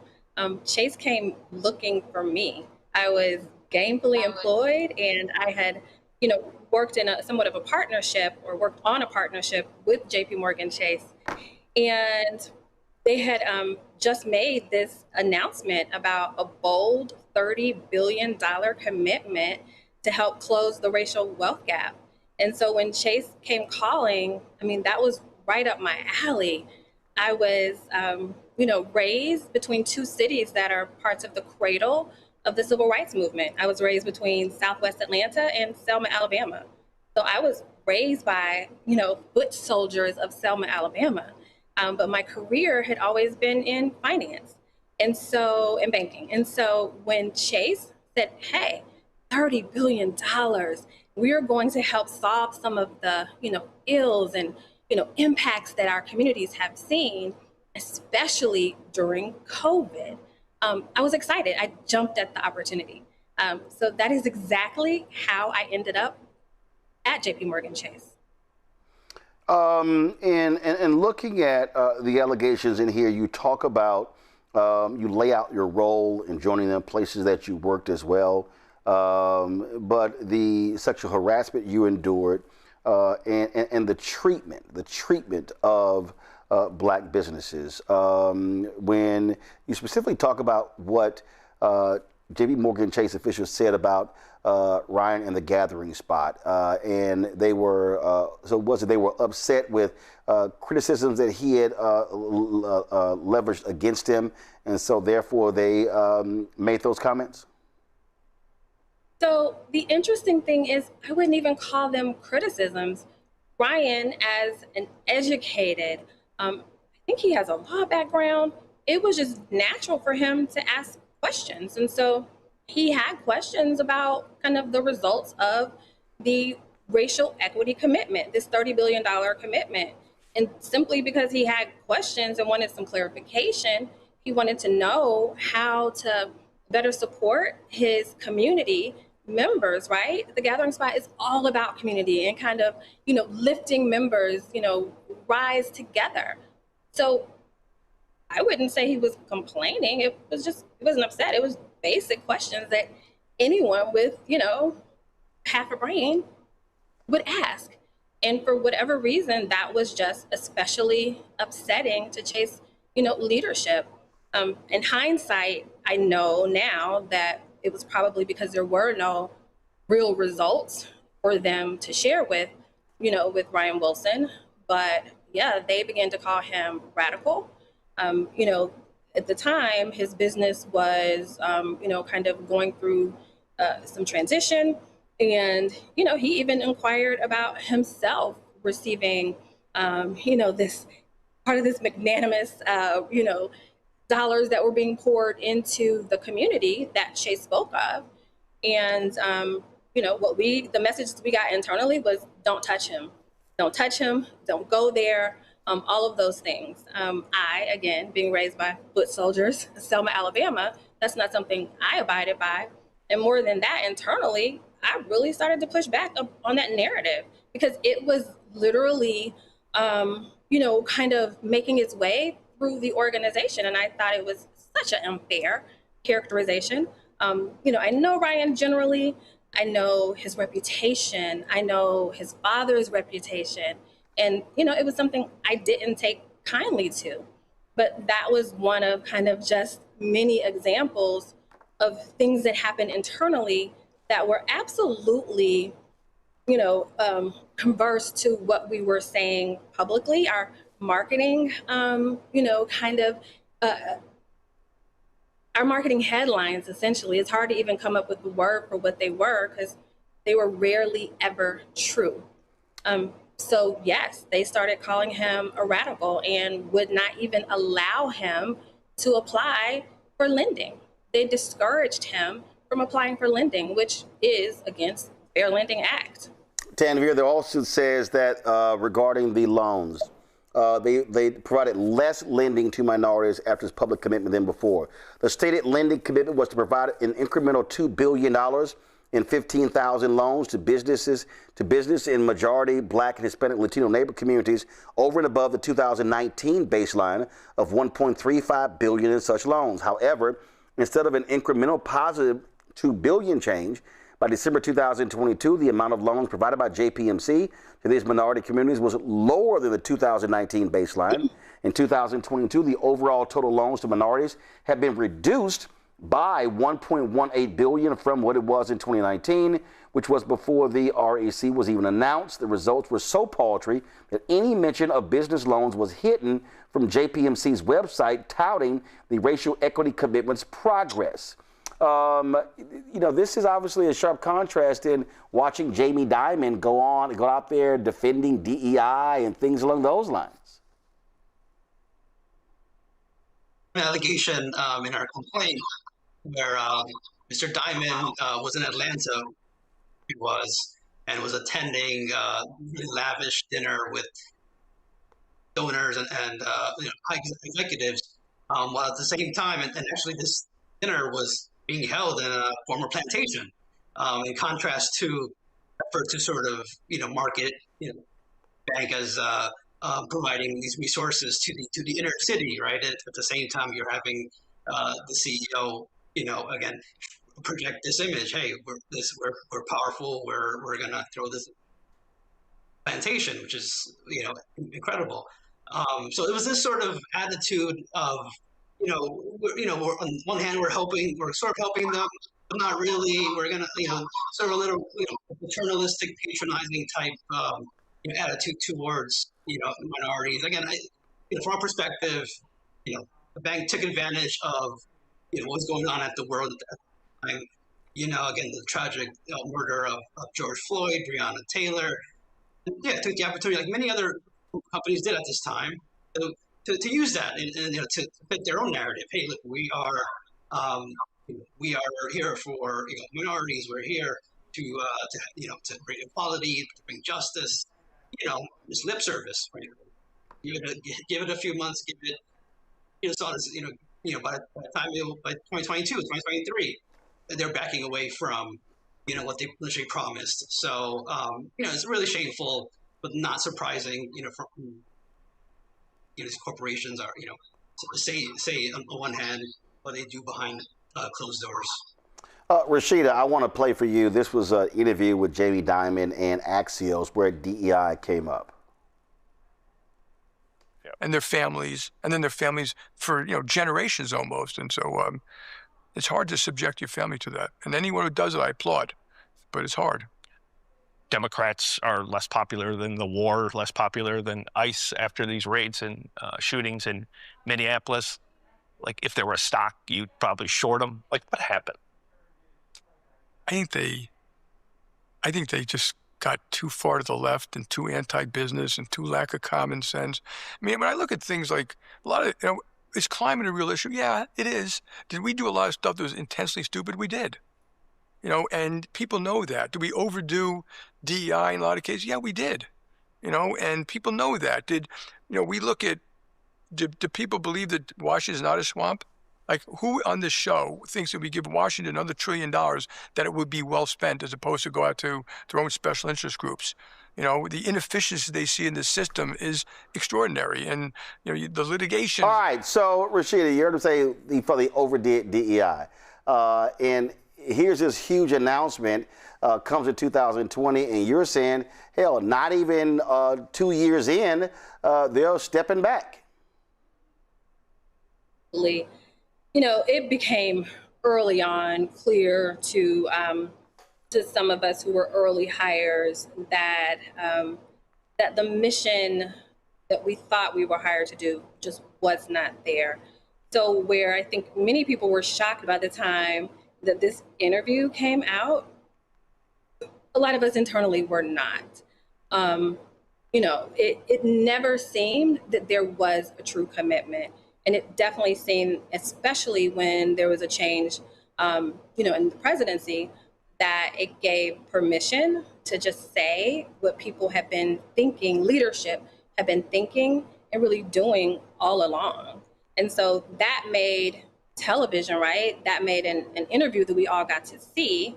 I think he ended up having to walk a little bit of that back, even though that was the truth, right? That was speaking of the truth. But we had leaders internally that were also saying things like, why do these Black people feel like we owe them something?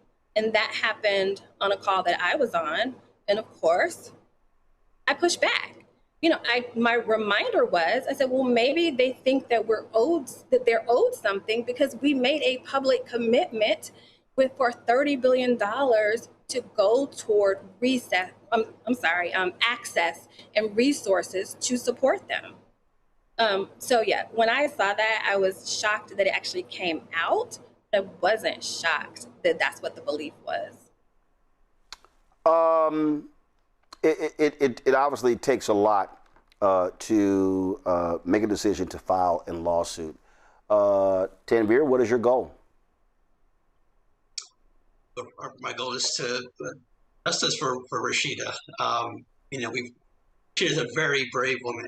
Forward, even before she spoke to us, she had already gone to human resources, to her managers, to complain about what she was experiencing. There's rampant harassment. So she's very courageous coming forward in the first instance. But no, we filed her lawsuit. We're in court right now. We're in Southern District of New York in Manhattan. JPMorgan's trying to transfer the case, down to Georgia, which we're opposing. They have their own motives for doing that, but we're opposing that motion. Hopefully, the judge decides that quickly and we can move forward and file. So, no, we're going to fight. We're confident in Rashida, confident in our claims. JPMorgan accountable. Rashida, the last one here. I want to read this one here. This is interesting because I remember.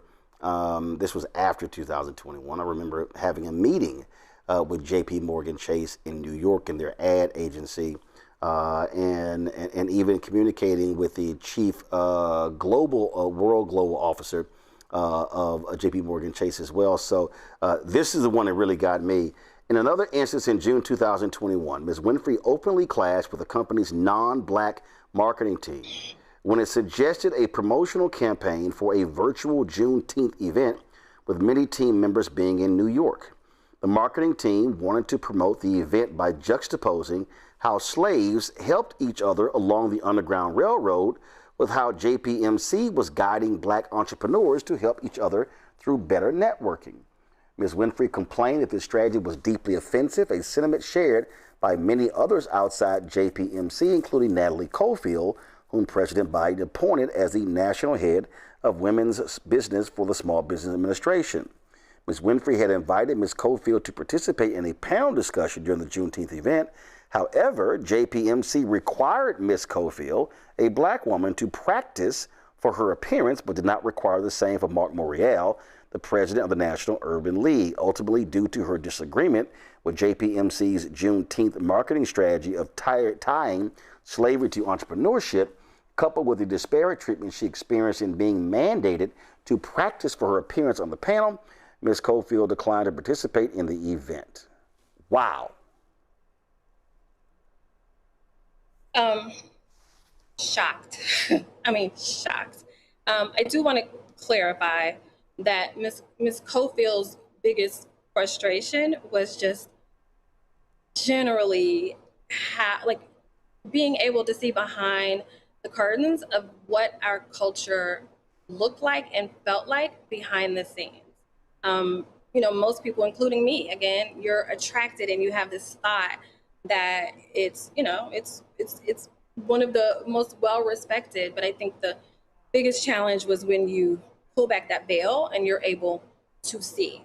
But yes, our marketing team actually said and put in writing that for Juneteenth, that the strategy would be that we would connect for small business owners, how business owners now network in the same way that slaves networked in order to get through the Underground Railroad. And when I pushed back on that and suggested that that would be not only offensive, but confusing, but not make any sense, at all.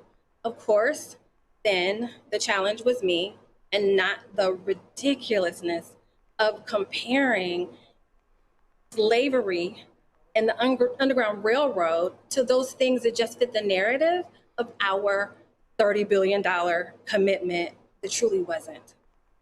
I was appalled. I remain appalled. And I have to say, I'm getting heart palpitations because this entire conversation takes me back to the pain and the trauma of working during this experience.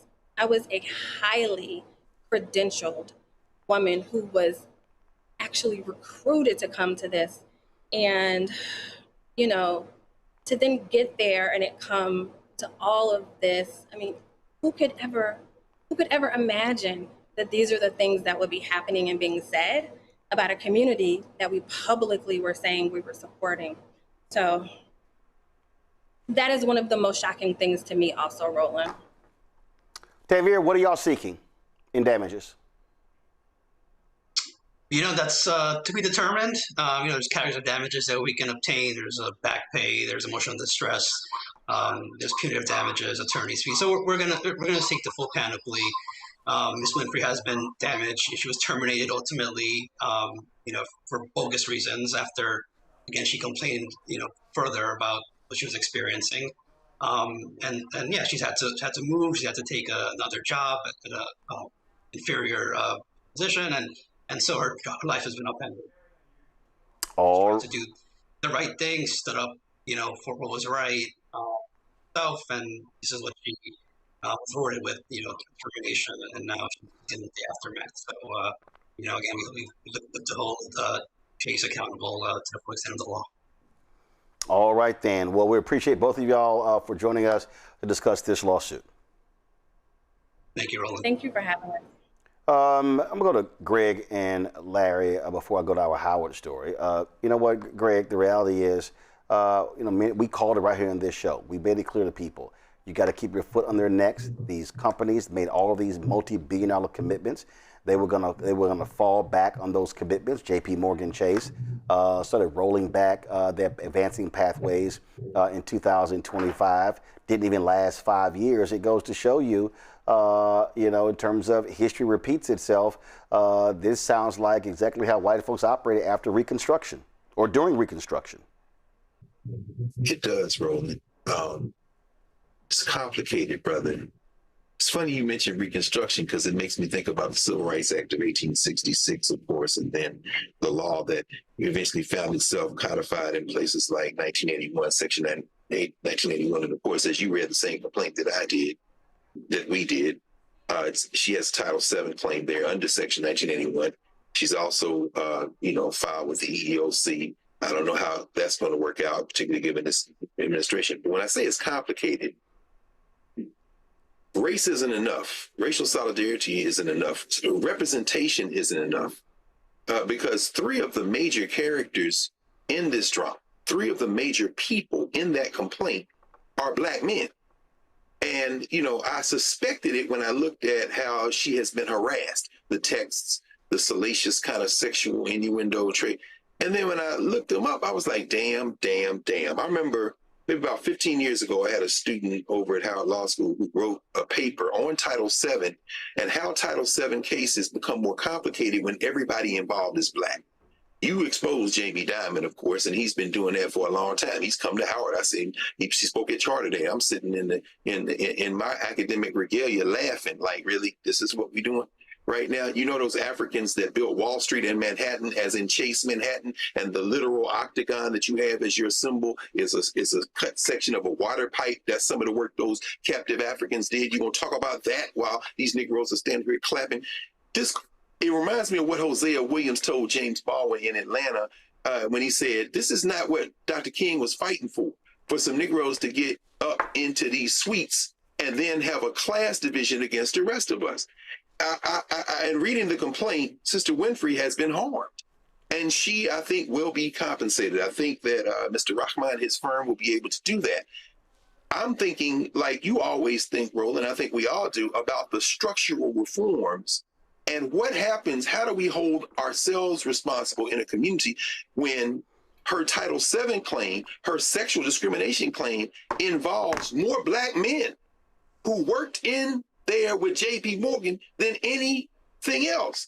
In our community, how do we address the question of responsibility when we do fight to get people in those positions and some of them Negroes turn around and behave just like white men?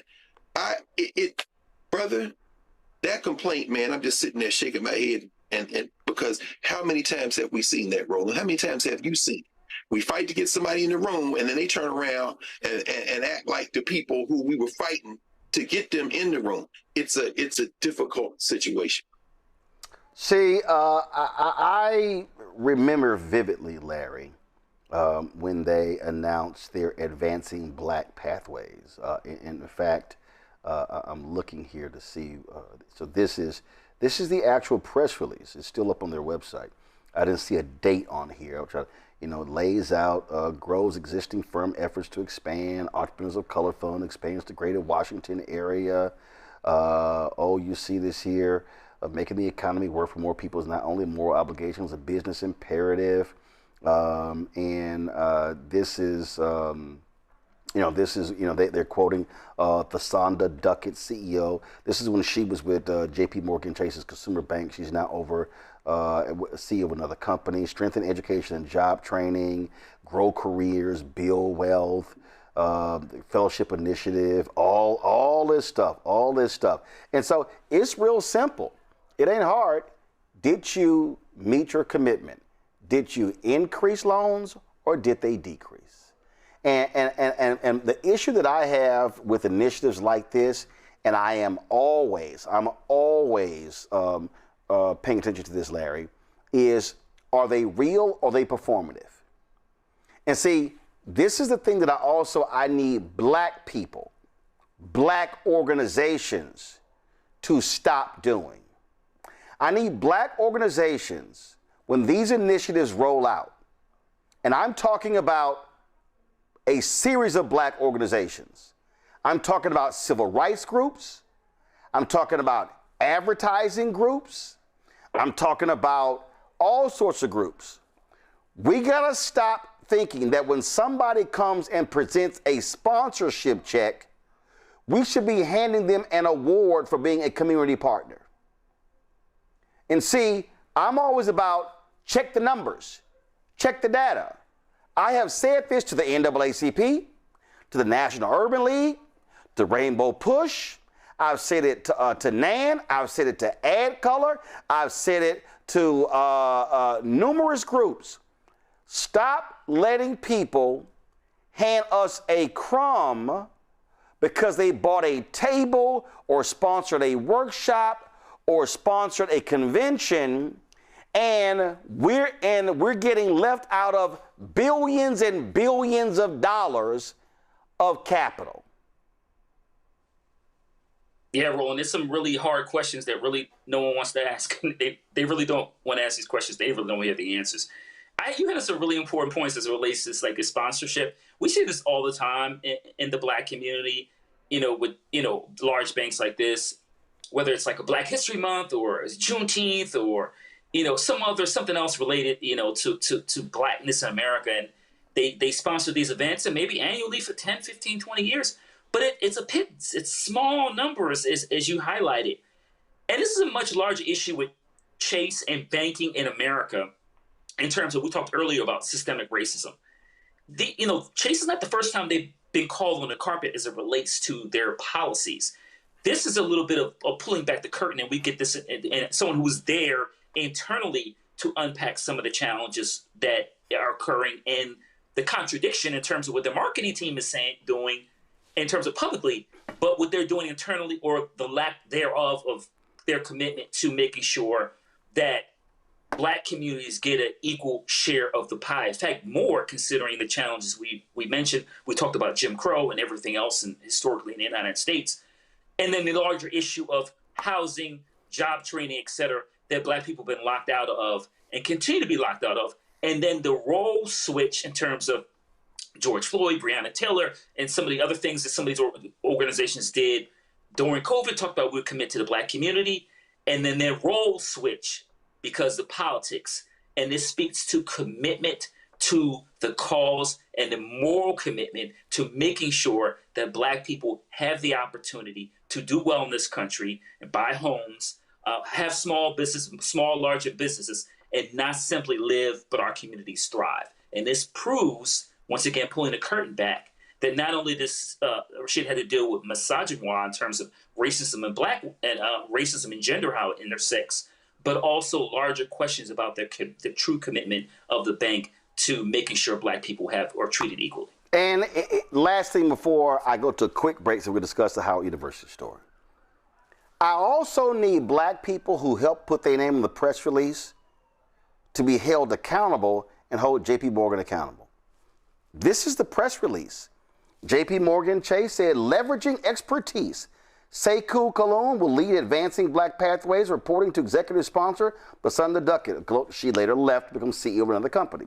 JPMorgan Chase has also established an external advisory council to offer unique expertise and inform ABP's approach to driving inclusive growth in communities.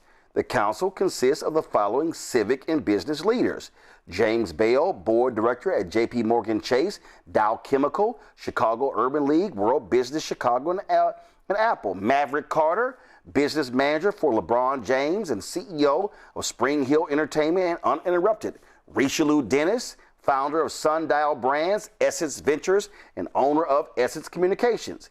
Kevin Hart, actor, comedian, and CEO of Heartbeat LOL Network.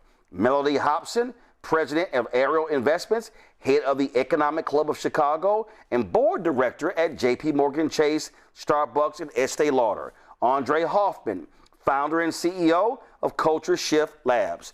Mark Morial, CEO of the National Urban League and former mayor of New Orleans. Soledad O'Brien, chairwoman of Starfish Media Group and broadcast journalist.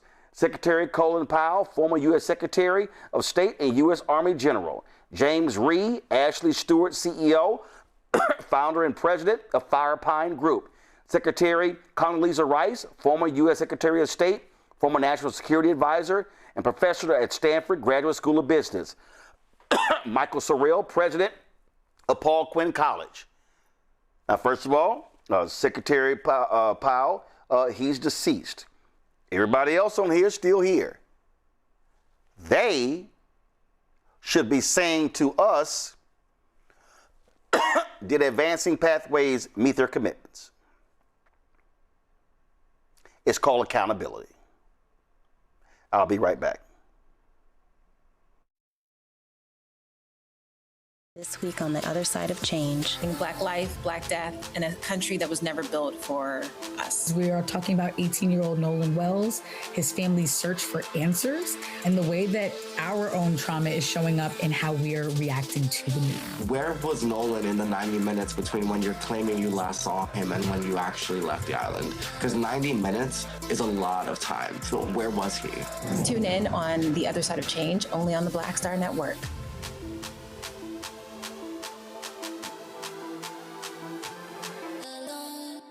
I'm Swing Cash, Basketball Hall of Famer, and you're watching Roland Martin Unfiltered.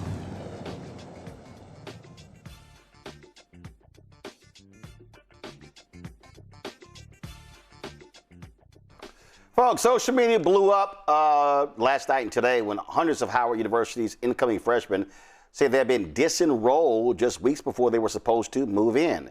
On Wednesday, emails like this were sent to students who had not paid at least 50% of their balance by saying July 10th, saying they could no longer hold a spot for them in the incoming class for fall 2026. Multiple students said they were waiting for grants, scholarships, and federal funding to clear their balance.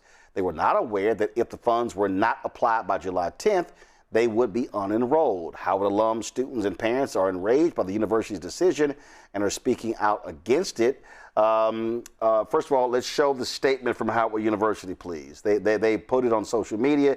They released a statement making it clear we understand that the enrollment update that was issued yesterday is difficult and disappointing for students and their families. Howard University provided multiple detailed communications throughout March, April, May, June, and July to first-time in-college students and families on steps needed to secure enrollment for the fall 2026 semester.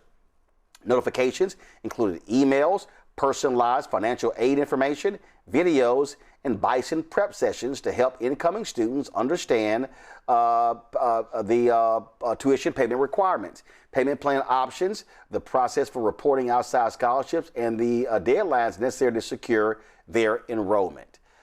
Joining us it says students who did not meet the established payment arrangement, or scholarship and other financial aid reporting deadlines have been notified that the university can no longer hold their place in the incoming class. Incoming freshman Isabella Williams received a disenrollment email after expecting her scholarship to fulfill financial requirements. Isabella posted this video in response to the disappointing news.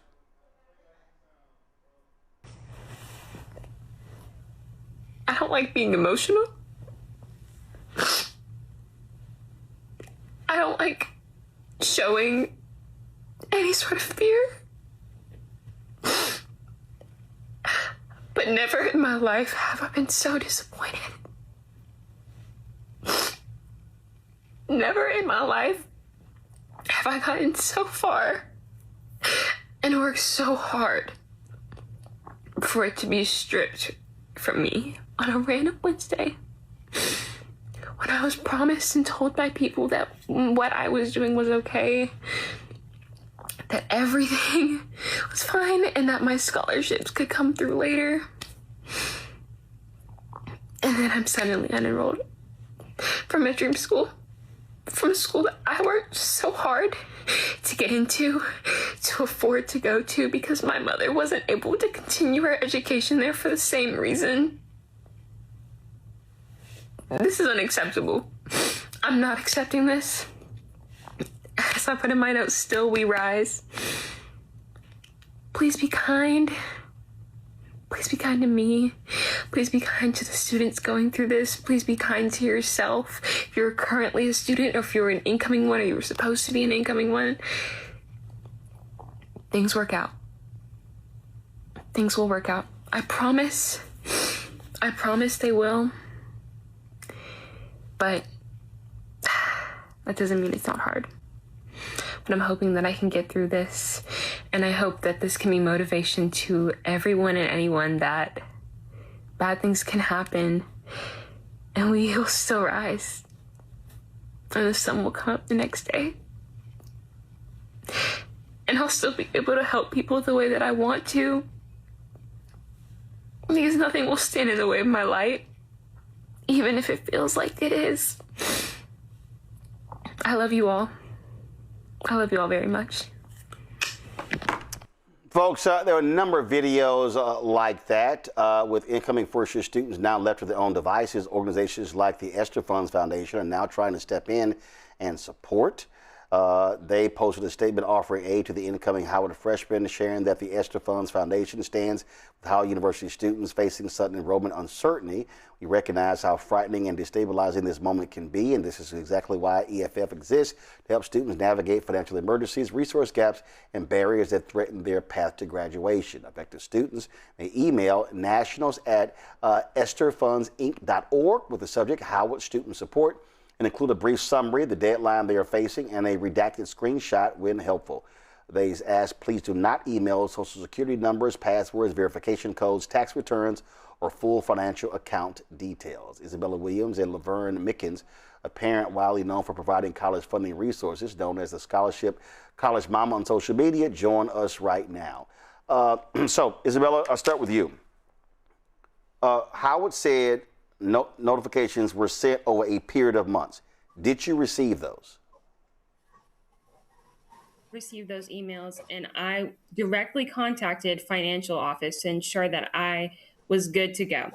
I talked to them about my personal situation. I told them that I have external scholarships that will cover the remainder of my balance, which is $12,000, and they said it was okay. I submitted it through Backpack. I gave them all of my needed documentation, and they said I was fine. So I didn't enroll in a payment plan because I was told not to. We understand that we were given emails, but we also know that we directly communicated with Howard University. So what they're saying to the press versus what they're saying to us is entirely different. Okay, when you say you talked to them, they assured you. Did you detail who you talked to? Were they an authority? Was it a student? Was it the financial aid director? Who did you actually talk to? I called multiple times. I think sometimes they were students and other times they may have been a regular adult employee, but I will say that they don't specify who it is. They just say that it's financial aid office. And to be quite frank, it takes so long to get on the phone with anyone that the last thing I'm thinking about is the title of who I'm talking to. I'm just happy I have someone to talk to. No, I understand that. What I'm saying is when you were calling, you got these assurances. Were you noting the name and the title of the person you were talking to, so anything happened later, you can follow up and say, no, Pam so-and-so or David so-and-so on this date told me this? Well, no, because like I just stated, we should be able to trust our university. We should be able to call our university, ask a question, get it answered, and not have to give it a second thought. I understand that some people will say, well, their reputation will precede you and you should have assumed otherwise. But I believe that it's okay for students to have trust in their university, and we should be able to. So to answer your question, no, but I genuinely did not think that I had to. Laverne, some students were inadvertently removed, and our understanding that they've been added back. Any idea of actually, we've heard hundreds, we've heard 500. Any idea of how many students have actually been impacted at Howard? Hi, Roland. Thank you for having me on tonight. I'll tell you this, between 3 and 5 p.m. last evening, I got hundreds of emails and direct messages, and I was up until 4 o'clock this morning answering at least 300 to 400 emails. So I would have to say several hundred families were impacted. Some are saying 500. Some people are saying more. And as to your question of people being reinstated, I did speak to a couple families that were veterans that were waiting on the GI Bill and other veterans benefits. I know they got priority, and someone from Veterans Affairs reached out to the college and got their particular situation straightened out. So I know some of the students that were re-enrolled were families of veterans with veteran benefits and the GI Bill and things of that nature. But several hundred, if not 5 or 6 or more, I know students that had full rides that got kicked out of school last night. I know Jackie Robinson, Bill Gates scholars, Coca-Cola, kids with full tuition and full ride scholarships that were either told that they didn't need to get on a payment plan, or they tried to get on a payment plan and there was a glitch to the system. They spoke to the director of financial aid. They also spoke to a woman named Mrs. Frazier. They spoke to several people who gave them several different conflicting messages. And so I just made a video last week about how we need to be more clear with parents and families and students about this entire process. And I would see if it were 10 or 20 or maybe 50 or 100 families, they missed a deadline, but 500 to 600 families missing a deadline and blaming the families and saying, well, they got an email on July 8th or June 8th. July 10th was a deadline they should have known. All of these families were told several different things, and they've got screenshots, documentation, emails. They've got proof. So we wanted someone from Howard University to come on the show to explain what happened. They did not provide anyone. They simply sent us that particular statement. Obviously, this is a lot of people are distraught. Like I say, I've seen numerous videos like that of Isabella. Isabella, since this happened, again, there's been a huge response. Have you heard from anyone with the university today regarding your status? No, I haven't heard anything directly from the university. I called the financial aid office, I called the bursar office, and I left messages for both of them, but I have received nothing in return. I've also emailed enrollment engagement like we were expected to do, and I got nothing in return. Luckily, I'm one of the students that has gotten their classes back, but I now have a $30,000 bill, and they haven't said whether I'm actually reinstated. So right now, even though I have a little bit of hope, there's still no transparency, there's no communication, and there's a bill that a lot of us have that we cannot afford to pay. Laverne, when we talk about, look, cost of education is insane these days. And if we talk about, what it costs to go to Howard University, I've talked to some folks, we're talking, upwards of $50,000. And in fact, this is from Howard University's own website that lists various cost estimate, indirect. It says that the total cost estimate you're talking about could be some $64,000 annually. And I can only imagine, you listed Jackie Robinson scholars, Bill Gates scholars, and others. I can only imagine if you're a family and you are expecting a scholarship that's going to pay for all of that, and a scholarship hasn't arrived. So what the university is saying is, no, you as a family, you actually have to make up that $30,000, $40,000, $50,000 shortfall. Is that what they're saying here? With that. That's what Howard is saying, but as a parent of 5 children I've put through college, this is how scholarships work, right? So scholarships are usually paid out in August, September the latest, and the colleges know this. So, for example, in my situation with my kids, I'll get, or my daughter will get, an email from the scholarship. We're going to cut the check like Scholarship America says and does. We'll send it to you with the college's name. You send it to them. I forward that email to the director of financial aid. They put a note in her account and they credit her the amount of the scholarship because they know the money's on the way.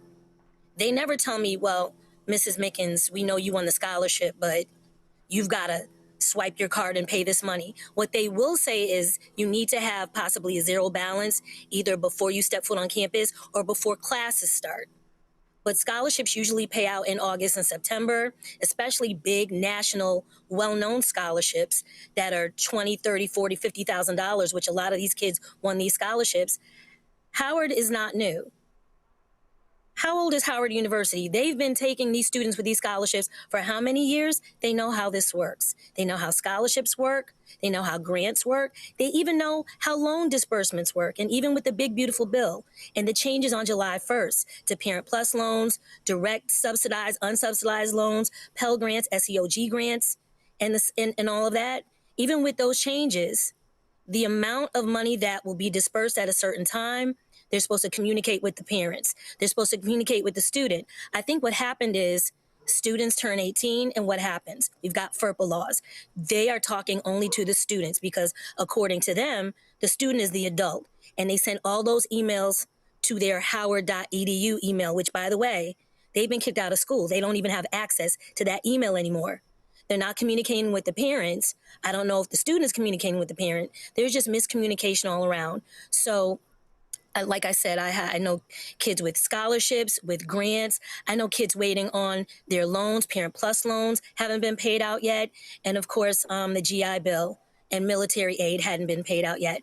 People are distraught. There are people in California, Chicago, Atlanta, Texas that can't just hop in a car and drive to DC, which I'm suggesting at this point, they're not answering your email and they're not picking up the phone. So you need to, you need to show up. They need to see your face.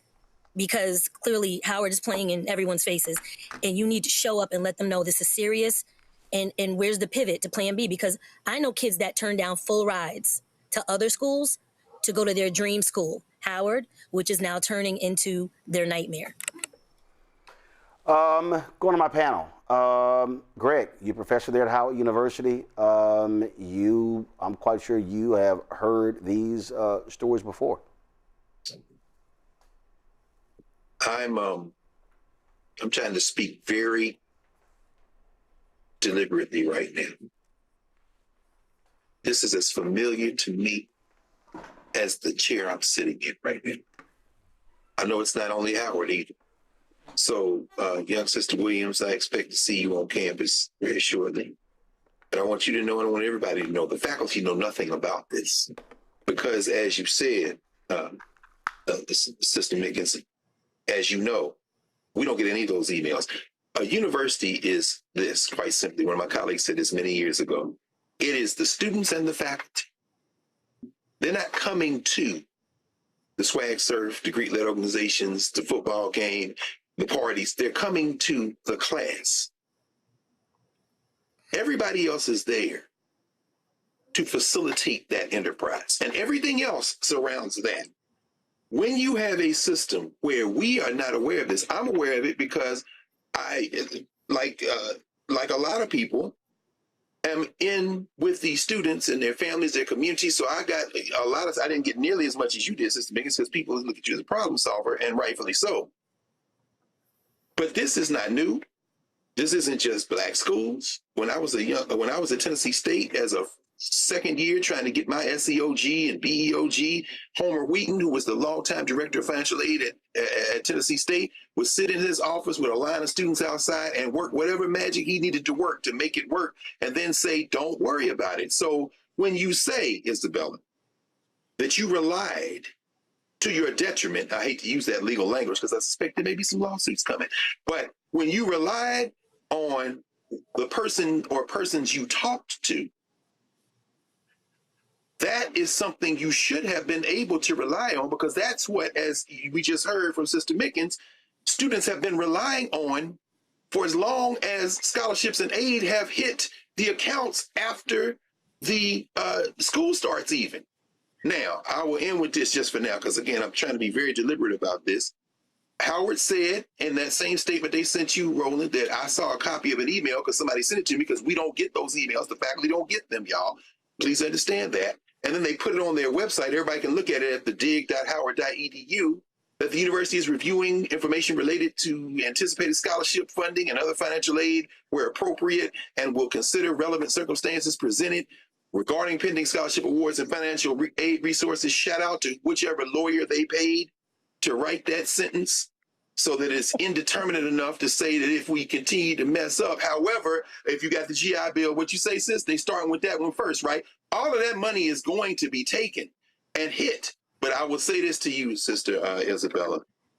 I'll say this to you.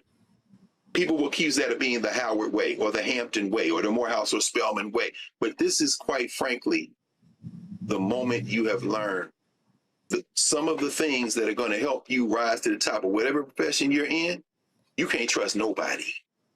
And you got to keep all your receipts. And at the end of the day, you come see us, the faculty, because that's why you're there. And we're going to take care of you in the classroom, and the rest of that stuff, we will be shoulder to shoulder with you to get that stuff in order. I expect this to be worked out, but the first thing you're going to work it out is because you got on social media. Trust me, you got the skill set that's going to help all this get resolved. And I hate to say that because I love Howard. I love my HBCUs. I've been out 26 years. And it breaks my heart. I'm going to stop talking because it make me want to fight somebody, quite frankly. You're a university professor. Obviously, if you're a student, this is not what you will be wanting dealing with in July when you think in a month you're headed to campus. Yeah, Roland. So you're right. I've been teaching in higher education. I have to note that I'm also a Howard alum, went to Howard for graduate school, and have a son who's currently enrolled at another HBCU, so very familiar with the financial aid process. And so I do want to ask, I'm curious, a young lady talked about the financial aid package. And so I'm curious, is her scholarship something she's receiving from Howard, and or are you receiving it from an external foundation, et cetera, as it relates to some of the financial aid you're describing? Mixture of both. So I only have to pay a remaining balance of dollars, all going to be covered by external scholarships and then some. So I would also have a refund from it as well. That I couldn't pay for anything. It's just that we know, as we talked about previously, they don't come until August. That's how they normally are. Like we talked about before, everyone knows that. Howard knows that. They've been around long enough. It's not really on us, I'll be honest. It's not a reading issue at all. It's just on the students, and they shouldn't be dealing with this right now. This is ridiculous. Laverne, final comment. I just want to say, I love Black people. I love Black schools. My grandmother is a Howard alum, class of 1921. I went to Virginia State. I'm sad because it's Black excellence. We're supposed to be Black excellence. We're supposed to take care of our Black kids. The reason they didn't go to other schools, PWIs, other institutions, they wanted to go to the Mecca, or they wanted to go to the other HU, Hampton, FAMU, Bethune-Cookman. They want to go to these schools because they want to be immersed in their Blackness. And I love Howard, even though the Bison think that I don't. I absolutely do. I love the students. I love the faculty. I love the campus. But the administration leaves a lot to be desired. You should be taking care of these children. These are people's children. We are entrusting you with our children. And I always tell my clients this, and I'll leave with this.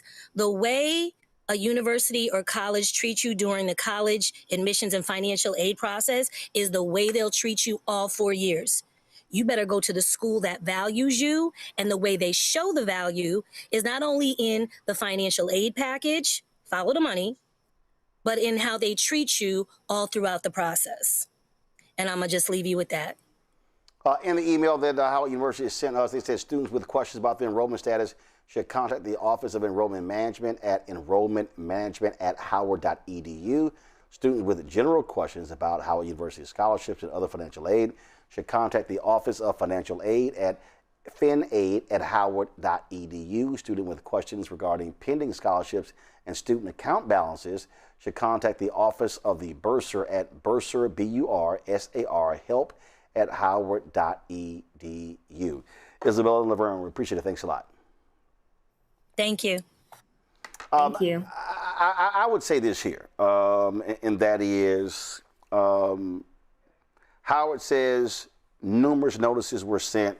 Folk were aware of these particular deadlines. And I totally understand. I totally understand deadlines. I totally understand that, listen, you have to pay your money by a certain date.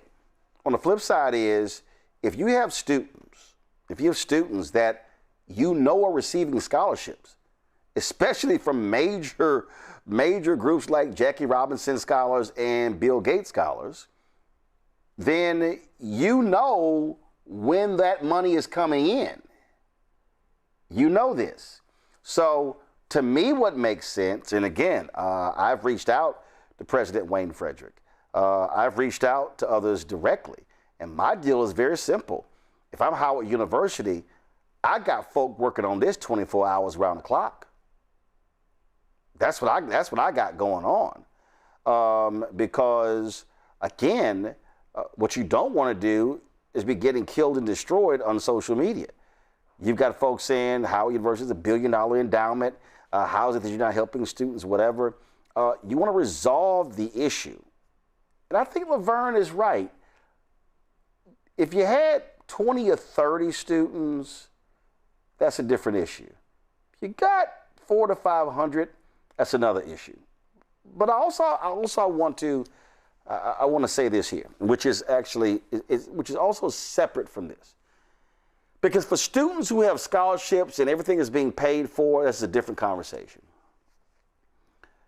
We've seen changes to Pell Grants. We've seen changes to Parent Plus loans. You heard us talk about that earlier with the head of the AMA when it comes to our doctors and whatever. And Greg and Larry, I have said this my entire adult life. And that is this here. And I'm saying this, and the reason I showed that cost of Howard for a reason. And again, this is separate from what we just talked about, but I do think this has to be said, and that is, I've seen a lot of folk talk about this is my dream school. We discussed this last year when I was a parent complaining about the cost of tuition at Hampton being so high, but I'm like, but you knew that going in. I'm going to say this, and if folk don't like it, we'll then deal with it. And that is this. The reality is, Howard may be your dream school. It's private. Spelman might be your dream school. It's private. Morehouse might be your dream school. It's private. I can name many other private HBCUs. Hampton, private. Those schools cost an incredible amount of money. And I would say to any student, and I said this to my nieces and nephews, you will go to the school that my money can afford to send you to. And I think we got to have some real conversations as parents, as aunts and uncles, with children in what I call unrealistic expectations. Because, and what I mean by that is, the cost of tuition now, if I take Howard University at $64,000, and again, I'm talking about people who do not have full ride scholarships or that's covering 75, 80%. I'm saying if you are a parent of a child and that child really wants to go to Howard, 64, and then remember, 64,000 times 4. That's $250,000. Right. We haven't factored in travel back and forth. That's $250,000. Pell Grant is $6,000. 4 years is $24,000. You still left with $220,000. What I would say this, and I don't care what anyone says. I would not tell a parent to go into a massive amount of debt to send your child to their dream school if there is a state HBCU where you are. That's far cheaper. And again, I understand disciplines, I understand majors, I understand all of those things. But I do think part of the conversation when we talk about college, and I'm not just talking about HBCUs, need everybody to understand, I went to Jack Case High School, Mass School of Communications. I was the #1 student there. I could have gone from Yates and gone to Syracuse, University of Missouri, Northwestern, the places that these top communication programs. But this is what I knew. My brother was a year ahead of me at Texas A&M. My sister was right behind me. My parents were going to have 3 kids in college at the same time. There was no way I was going to be able to go to Syracuse in Syracuse, New York, or Northwestern in Chicago, in Evanston, outside next to base of Chicago, or go to the University of Missouri, which is I think is Columbia. I forgot where they are, and be able to afford to go there all 4 years. I had to make a financial decision for my parents and me, and not what was Roland's dream school. And I know some people that USC is their dream school, Greg. It's $80,000 a year. I know some people, Larry, NYU is their dream school. I think NYU is $120,000 a year. And so what I do hope that what this conversation spurs for parents of seniors and juniors and sophomore and freshmen is that we need to be sitting down and really talking about the cost of college and what the impact is going to be on parents and others, because these are real numbers, and we're not even talking about if your child then chooses to go to graduate school, Larry. Yeah, Roland, this is a really complicated issue, and we need a whole show to really drill down on issues relating to higher education, HBCUs, the big beautiful bill, the changes that took place, and I'm impacted as a parent about loans, etc., and also expectations and the challenges for students who are first generation students, because that's an additional layer that we haven't discussed in terms of how many of these students, this is the first time they'd be the first person in their family to go to college, and how to navigate, particularly if they're obviously they don't live in DC, how to navigate not only the financial aid process, whether you're getting external or internal loans, financial aid, but also how do you navigate after you've been admitted? And once you to matriculate, how do you choose classes? What's the process? The down payment. These are all some of the issues my wife and I have dealt with. I said as a student who's in college, but we both are college educated and understand how to navigate that and face the same challenges. But I think the overall, Roland, and I'm glad we're talking about this tonight, is there's a bigger story about the challenges relating to higher education that far larger than Howard University that we discuss as a Black community. And this is why workshops and various other things are really important to have these honest conversations you highlighted with students, whether they attend HBCU or PWI or some other kind of minority serving institution. But this is, once again, a complex situation that obviously is filled with some misinformation, but we need to really figure out, obviously, how to support these systems and students, but also the larger conversation about higher education and what it means in the Black community and attending post-secondary institutions. Yeah, I just, again, I've had conversations, Greg, with folks in different places, and specific to HBCUs. And it was shocking to me, Greg, the number of parents and students who had no understanding of a private HBCU and a public HBCU. And I'll never forget, we were at the Howard Theater. The late Joe Madison was on the panel, God rest his soul. And we were discussing the upcoming election, so that had to have been, I think it was a midterm election. And a brother stood up, and the brother said he was blaming Obama. He was complaining about the cost of education. And he said that his desire was to be a university professor. And he had gone to Xavier for his undergrad. He had gone to Tulane for his postgraduate. And he was lamenting having $120,000 or upwards of $200,000 in debt. And I was moderating. I think Joe and I were either moderating or I was moderating, and Joe was on the panel with some others. And I said, hold up, y'all. I'm gonna take this one first. I said, here's my first question: who told you to go to a private school as an undergrad and a private school as postgraduate?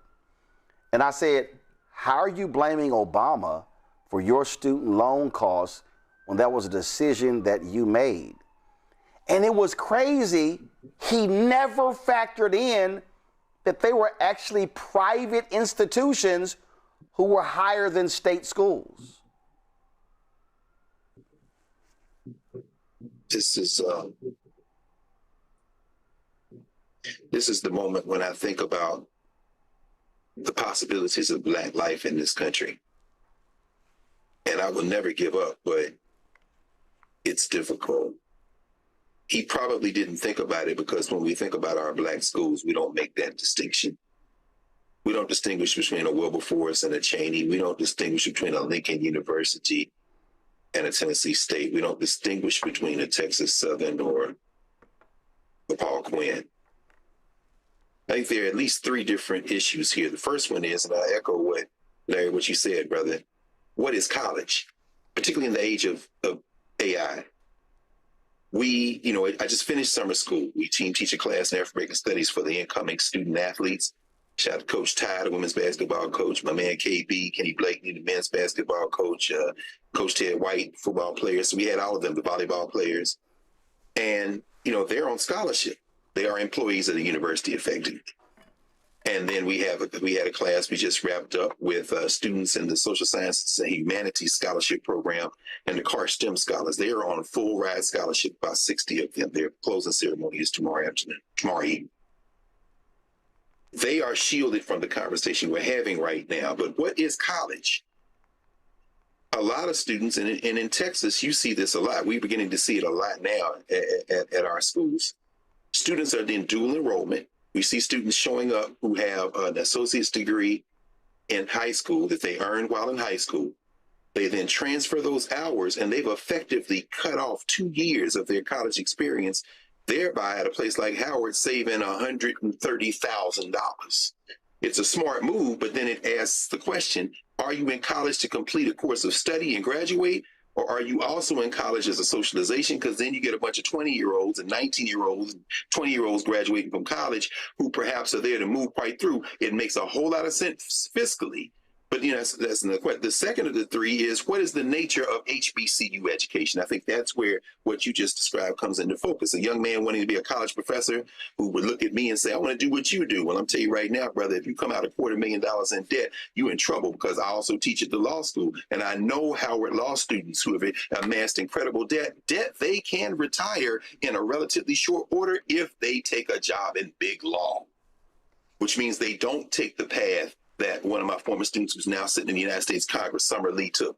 Because Summer ain't gonna make enough money in public service to retire a $250 million debt. But if you go to a firm, you can retire that debt in a relatively even way. I'm saying all that to say that there are students, and we all know them, who can write the check. And increasingly, those students are going to the private HBCUs, and it is changing the nature of the student body and of teaching and learning, because the students who come from families and communities that can write the check, quite frankly, it's a conversation we're not going to have. We talked about what happened down there with Chase. These students come from families whose class posture may not transfer as quickly to the notion of uplifting the whole community through a notion of public service or community service, even though all the rhetoric is going to say that. And that is something that Howard has been grappling with for quite some time. This isn't a question of blame. This brings me to the third and final point. What are the structural issues at HBCUs? You've talked yourself right in the face, bro, talking about this and what has happened in the age of the neoliberal university. If you do not have the resources, but the expectations of our people remain the same, the expectations of the students remain the same, the faculty increasingly frustrated because universities are now outsourcing as much as they can. I wouldn't be surprised they knock on my door sometime and say, we want you to teach 10,000 students on Zoom, and we're going to give them college credit everywhere, because that's what they did, tried to fail with Coursera, and the Ivies tried it, Yale tried all that stuff. But that third question has led in the neoliberal university to the outsourcing of support staff.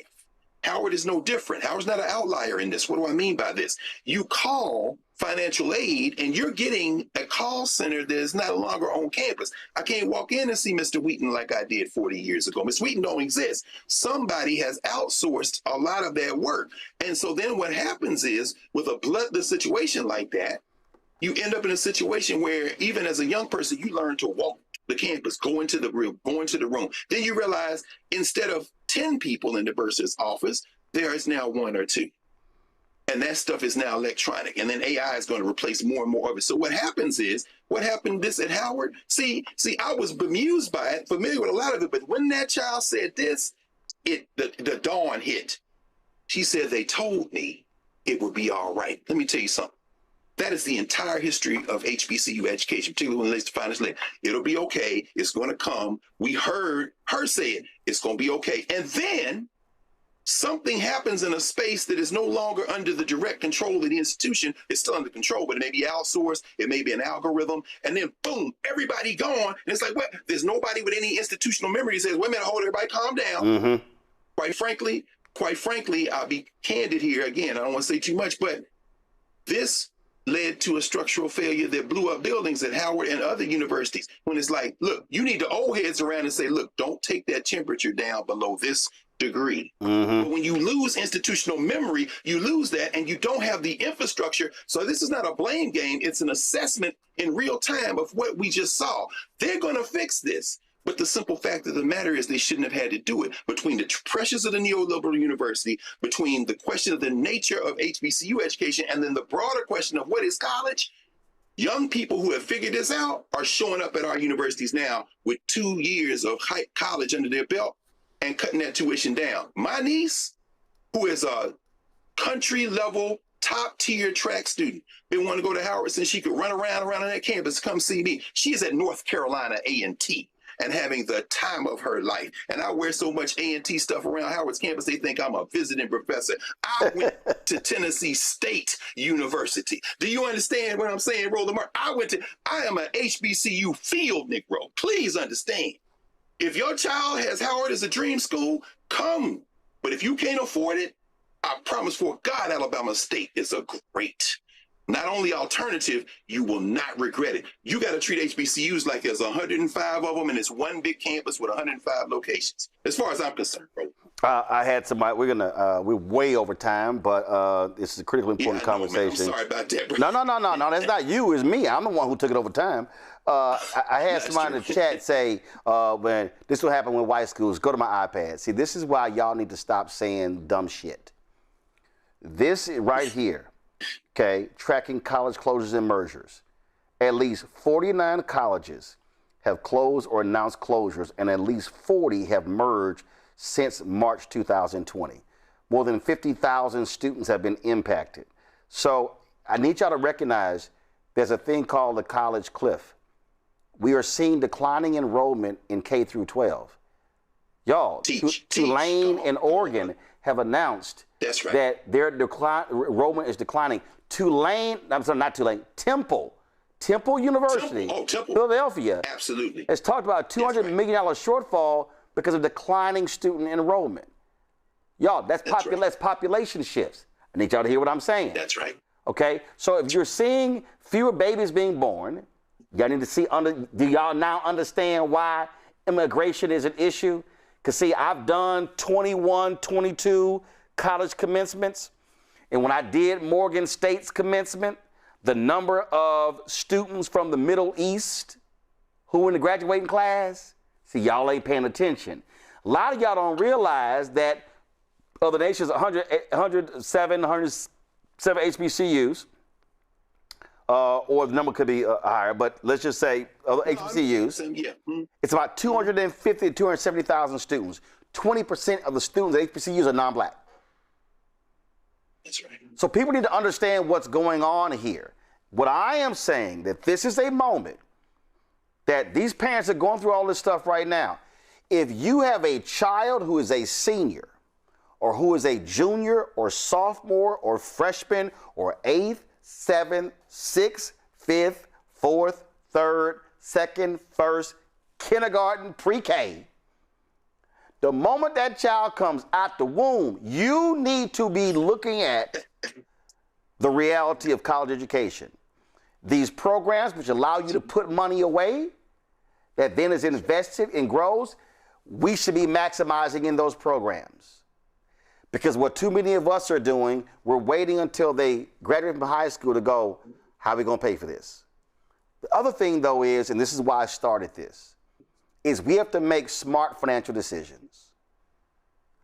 I'm telling you right now, I thought about it, and if I asked my brother Reggie and my sister Levita, I don't think my parents sent us a combined $1,000 in our 3 college careers. I don't think so, because it was two more sisters at home. So the decision I made was an economic decision. And so we have to, y'all, we got to be just real about the 103 HBCUs. We just got to be real about this here. I was told that 30% of Howard Pell Grant students return. That means the lowest income students. That means 70% don't come back. That's because they can't afford. Watch this. Howard's Pell eligible number is the highest by far in the DC area. And private HBCUs take, if you were an accountant, Roland, you would say, oh no, y'all can't take all these Pell eligible students. Why? Because that's the mission. Georgetown, American, GW, they wouldn't let you. Howard takes those Pell eligible students because that's the mission. But are they setting them up wrong? Is that a setup for failure? And that's where, voting don't matter. Damn it, if you don't get a damn Congress and a president that will take that cap that Adam Clayton Powell put in place back up, this is why elections matter. So if the Pell, yes. Is that a setup? What you say? Oh yeah, right. And so the point there is, if you are depending on a Pell Grant to go to college, Howard, Spelman, Morehouse could be your dream school. I'm telling you, that's right. You cannot afford it, because here's the other problem. And Morehouse had to deal with this here, and Howard deal with it. All the schools deal with it. When the students have to leave, they're now impacting the financial aid of the next student because of default rate. So that's right. I would rather, and again, I know folk want to go to their dream school.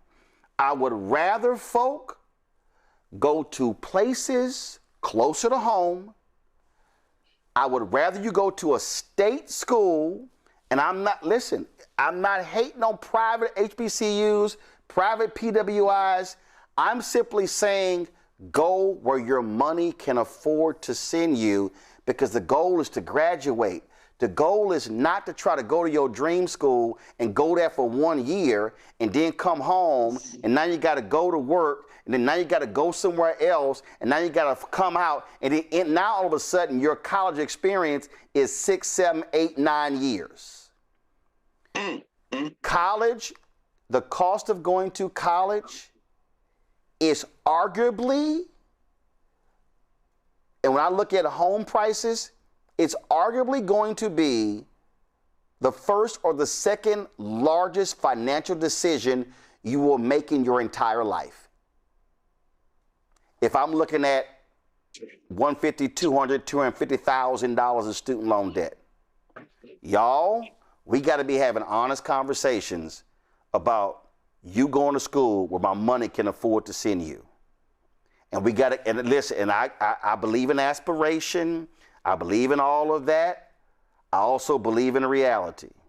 And I'm telling you right now, I would have been insane to tell my mama and daddy with a 1,500 square foot house in Clinton Park in Houston with 3 sisters at home, hey, I want to go to the top broadcasting program in the country. I want to go to Syracuse University in upstate New York. And if I ain't got a full ride, how in the hell are we going to afford that? Y'all, it's just having some real conversations. All right, Larry, Greg, I appreciate y'all joining us and staying late on the show. Thank you so very much. Appreciate all of y'all for watching as well. Do me a favor, y'all, support the work that we do. See, this is why this show matters. MS Now, CNN, and Fox and the rest of them, they ain't having these conversations. And it's a whole bunch of black people with other shows and podcasts. They ain't having these conversations. See, we ain't having a little titillating, gossipy. This is why we ain't doing that. The discussions that we have here are real life discussions that are impacting African Americans all across this country. Your support matters. If you want to join our Bring the Funk fan club, we've had nearly 50,000 people donate in almost 8 years. We're closing in on 2 million YouTube subscribers. We are ranked in the YouTube top 100 nearly every week. That's a testament to y'all watching. So do me a favor, support our work, give to us via Cash App, use a Stripe QR code, you see it right here. As for credit cards as well, if you're listening, go to blackstarnetwork.com where you can, of course, get all the ways to contribute. Checks and money order, make it payable to Roland Martin Unfiltered, P.O. Box 57196, Washington, D.C., 20037-0196. PayPal's R Martin Unfiltered, Venmo RM Unfiltered, Zelle Roland at RolandSMartin.com, Roland at RolandMartinUnfiltered.com. Download the Black Star Network app, Apple phone, Android phone, Apple TV, Android TV, Amazon Fire TV, Roku, Samsung Smart TV. Be sure to get our Roland Martin Unfiltered swag by going to shopblackstarnetwork.com. You can also get our America at 250 shirts. They're available on the site as well. Support these black-owned companies you see throughout marketplace, folks. They, of course, more than 50 black-owned companies. Every product you see here is on that website. When you buy from those companies, you're also supporting this show as well. And so we had them on the show the other day. Of course, Tribe and Oak candles. I got it sitting right here. We got cake mix. We got all kind of stuff on there, so y'all check it out. Download the app, Fanbase, black-owned app. Not just for black folks. You can follow me there as well at Roland S. Martin. Folks, that's it. Tomorrow, I'm going to announce a new show we're launching here on Roland Martin Unfiltered that's specifically targeting brothers. That's right. We are expanding. This is why support is so critical because, y'all, we ain't sitting here having BS conversations. That's why we don't do gossip. We keep it real. We keep it honest. We keep it black. I'm going to see y'all tomorrow right here at Roland Martin Unfiltered on the Black Star Network. Holla!